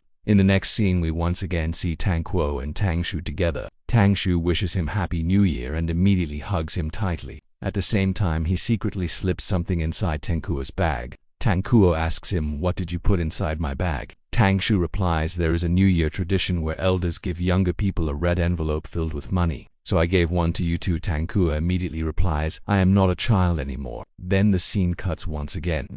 In the final scene we see Tang Kuo waiting for Tang Shu while wondering why he still has not arrived yet. Suddenly Tang Shu comes from behind and hugs him tightly. And with this scene today's chapter comes to an end. In the previous chapter we had seen that during New Year's Eve, Hang went to meet his parents, and after that he visited Dr. Win. There he told her about his fear that everything happening with him right now feels like a dream, and one day he will wake up and all his happiness will disappear. But Dr. Wen and her little daughter both comforted Ziheng together and told him to trust himself. After that Ziheng went to meet Tang Shu and the two of them celebrated New Year together. Today's chapter starts and once again we are shown a scene from several months later. Here we see Zhonghao and Tang Ko having lunch together while talking about their second semester exams which were coming soon. Tang Ko suddenly asks Zhonghao, do you want to study in America? Zhonghao replies, yes, absolutely. I have been preparing for it for a very long time. What about you? Do you not want to go to America? Tang Ko becomes slightly nervous and says, no, I want to stay here. This completely shocks Zhonghao and he says, wait, seriously, you really want to stay here? Your grades are insanely good. You can easily study in any top university. Then why are you wasting such a great opportunity? Ziheng replies, there are also many good universities in China, so I want to stay here only. Zhonghao keeps trying to convince him and says, your marks are honestly too good. You should definitely study abroad. Otherwise it would be an insult to all your hard work. Then the scene cuts there. In the next scene we see Tang Kuo with his parents. His stepfather was also telling him that he should study in America. But Tang Kuo's mother supports him and says, if you do not want to go, then do not go. Then she tells her husband that he should let Tang Kuo do whatever he wants. Tang Kuo's stepfather replies, our child is still very young and I do not want him to make a wrong decision. He can easily get admission into any great university, so I want him to study abroad. Tang Kuo replies, father, I have already made my decision. I want to stay here. Then the story returns to the present and we once again see Tang Kuo and Zhonghao together. Zhonghao asks him, are you scared of going abroad? You seriously have no ambition at all. You should think about your future. But inside Tang Kuo's mind only Tang Shu existed. Because if he went abroad he would end up far away from Tang Shu. Then the scene cuts there. In the next scene we see Tang Shu and Ziheng together somewhere. Tang Shu had brought Ziheng there to introduce him to one of his friends who was a very famous scientist. Tang Kuo and the scientist greet each other while Tang Shu tells him, this is one of my closest friends and you can learn a lot from him. Tang Kuo was studying science and that man was also an expert in science. So Tang Shu introduced them. The scientist starts talking about his work and introduces Tang Kuo to AI, meaning artificial intelligence. He explains that AI is the future and starts describing both its advantages and disadvantages. Tang Kuo becomes extremely amazed listening to all this. After some time we see Tang Shu and that scientist talking together privately. The scientist asks him, so why exactly did you bring this kid here today? Do you want me to teach him about AI? Tang Shu replies, no, it is not like that. I only wanted to remind him how much he can learn if he studies abroad. He is very talented and hardworking, but he is scared of going overseas. I do not want him to remain trapped here when studying abroad would be the best choice for him. That is why I brought him here today, hoping that maybe seeing you would motivate him. Then the two continue talking for a while and the scientist asks Tang Shu, are you planning to leave your current job? Tang Shu replies, yes. I have become bored of this work now and I want to try something new. At that moment Tang Kuo returns there. Tang Shu says, alright, let's leave now, and both of them say goodbye before leaving. On the way back Tang Shu asks Tang Kuo, so tell me, how did you feel after meeting that scientist? Tang Kuo replies, meeting him was really interesting, but honestly everything he explained completely went over my head. Still listening to him sounded really cool. Tang Shu smiles and says, my friend is extremely amazing and I really admire him. Then Tangshu starts praising his friend a lot. Seeing this, Tangkuo looks slightly bothered and starts feeling doubtful inside. The next scene shows Tangkuo peeling vegetables while angrily tearing leaves apart and muttering, "Should I go abroad or not?" Suddenly Tangshu arrives from behind and says, "Are you planning to feed me raw vegetables tonight?" Tangkuo quickly replies, "It is nothing like that." Then both of them sit together and Tangkuo asks, "Do you also think I have no ambition?" Then he directly asks Tangshu, "Do you want me to go abroad or stay here with you?" Tangshu asks him, "First, tell me what you actually want. If you want to stay here, then that is fine too. Tell me which university you want admission in. Or are you only studying science because of me so you can join my university? Am I really that important to you?" Then Tangshu immediately starts explaining to him, "Ziheng, you are only 20 years old right now. Your life ahead is still very long. You will receive countless possibilities and opportunities. I do not want you to miss those opportunities at any cost." Then Tangshu hugs him tightly and says, "No matter what choice you make, I will always support you and stay beside you. If there is anything you do not understand, I will teach you. I will teach you again and again. I will always take care of you and love you." After that, the two of them start kissing each other. Then both of them go to sleep together. Tangshu softly says, "Sometimes you act really cute." Tangkuo replies, "Honestly, I really do not have huge ambitions or big goals. But I am scared that if I continue living like this forever, one day you will become bored of me and leave me. I do not want to stay this way forever. I want to become someone you can admire too, just like your scientist friend." Tangshu immediately kisses him and says, "You do not need to worry about that. Honestly, even I always fear that one day you will find someone new and leave me behind." Tangkuo quickly replies, "That will never happen. I only like you." Tangshu kisses him once again and says, "Now go to sleep, you little devil." Then the scene cuts there. The next scene shows Tangkuo's dorm. His friends were talking when suddenly someone knocks on the door. When they open it, they see Tangkuo's parents standing there. They ask, "Where is our child? We came here to meet him." One of Tangkuo's roommates replies, "We do not know. He told us he went to meet you, and anyway, Tangkuo has not returned to the dorm for many days now." The next scene shows Tangshu holding Tangkuo's phone while an unknown number keeps calling. Tangshu immediately answers it, and we find out it was Tangkuo's mother calling. She asks, "Who are you and why do you have my son's phone?"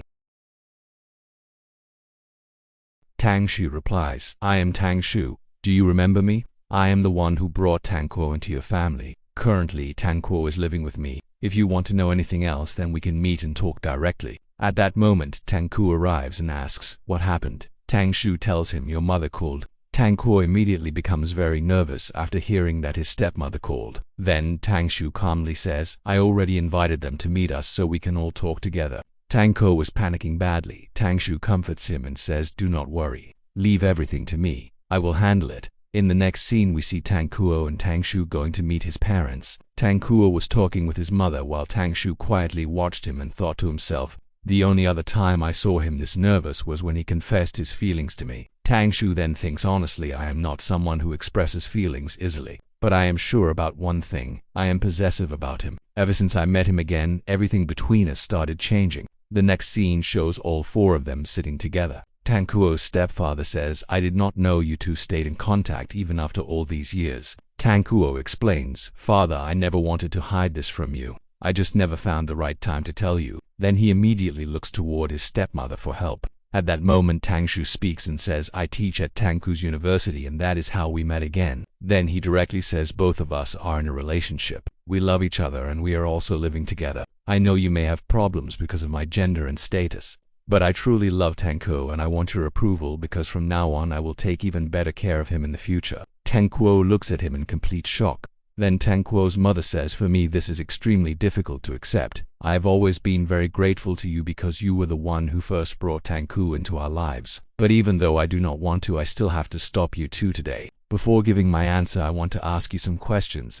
When you gave Tangkuo to us, he was still a child. But just now you said you only reunited recently. So exactly when did these feelings between you two develop?" Tangshu replies, "I cannot tell you exactly when I fell in love with Tangkuo and I completely understand your concerns. But I want to tell you honestly that my feelings for him are completely genuine." Tangkuo also tells his parents, "I truly love him."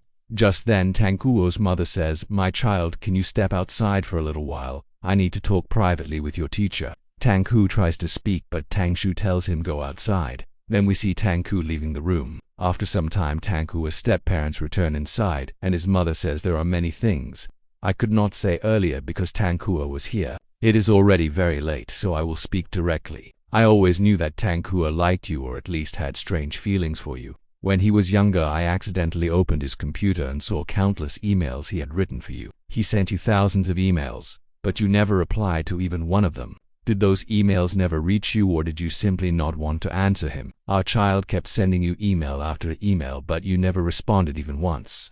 Tangshu replies, I never received any emails. Tangshu starts thinking, I have not used that email account in years. Tenghua's mother quietly says, if that is your answer, then I have nothing more to say. Then she leaves from there. After she leaves, Tangshu logs into that email account and discovers thousands of unread emails from Tanghua. Inside them, Tanghua had apologized to him hundreds of times. He begged Tangshu to come back. He kept sharing every single thing happening in his life. Every tiny detail of his life he continued telling Tangshu through those emails, but Tangshu never replied to any of them. Now, after finally reading them, Tangshu feels an unbearable amount of guilt and pain, and this is where today's chapter comes to an end.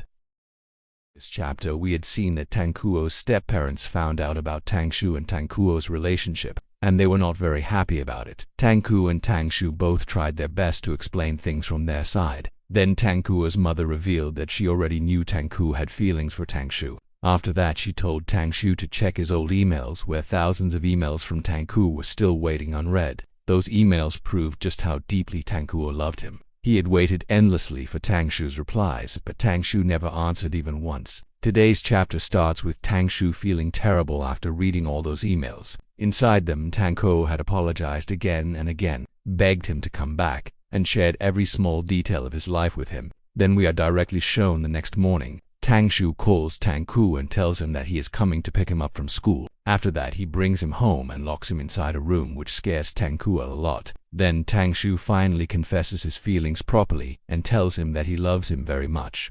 Tanghu becomes confused and asks, why are you suddenly saying all this now? Tangshu replies, because I was waiting for you to graduate, but now I cannot hold myself back anymore. After that, the two of them become intimate, and while remembering their childhood together, they spend their first night together. Tangshu softly tells Tanghu that he wants to spend his entire life with him. The next morning, we see Tanghu waking up while feeling pain all over his body. After that, he goes into the bathroom where Tangshu was already present. Even there, both of them were acting very cute together. Then, after brushing and washing up, Tangshu starts wiping Tanghu's face gently. Tanghu quietly says, this is the first time someone has ever cleaned my face for me. It feels really nice. Tangshu smiles and replies, then from now on I will always do it for you. After that, the two continue their playful and naughty moments, and the scene cuts there. Then the story suddenly jumps several months ahead. Tanghuo had now entered the senior year of college. We see Tanghuo lying inside a room when he suddenly learns that he has to go to another city for an internship. He immediately tells Tangshu about it.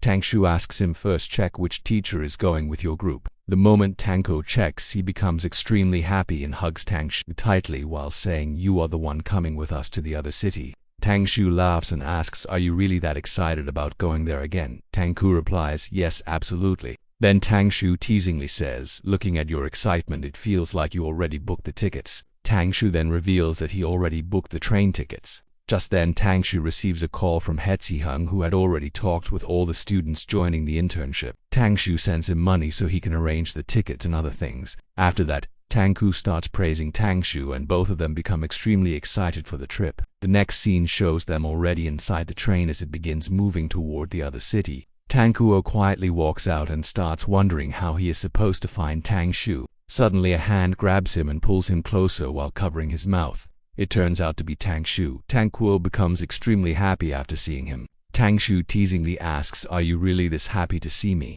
Tanghu replies, yes, of course. Then both of them start kissing each other. Tanghu laughs and says, does this not feel like we are having an affair?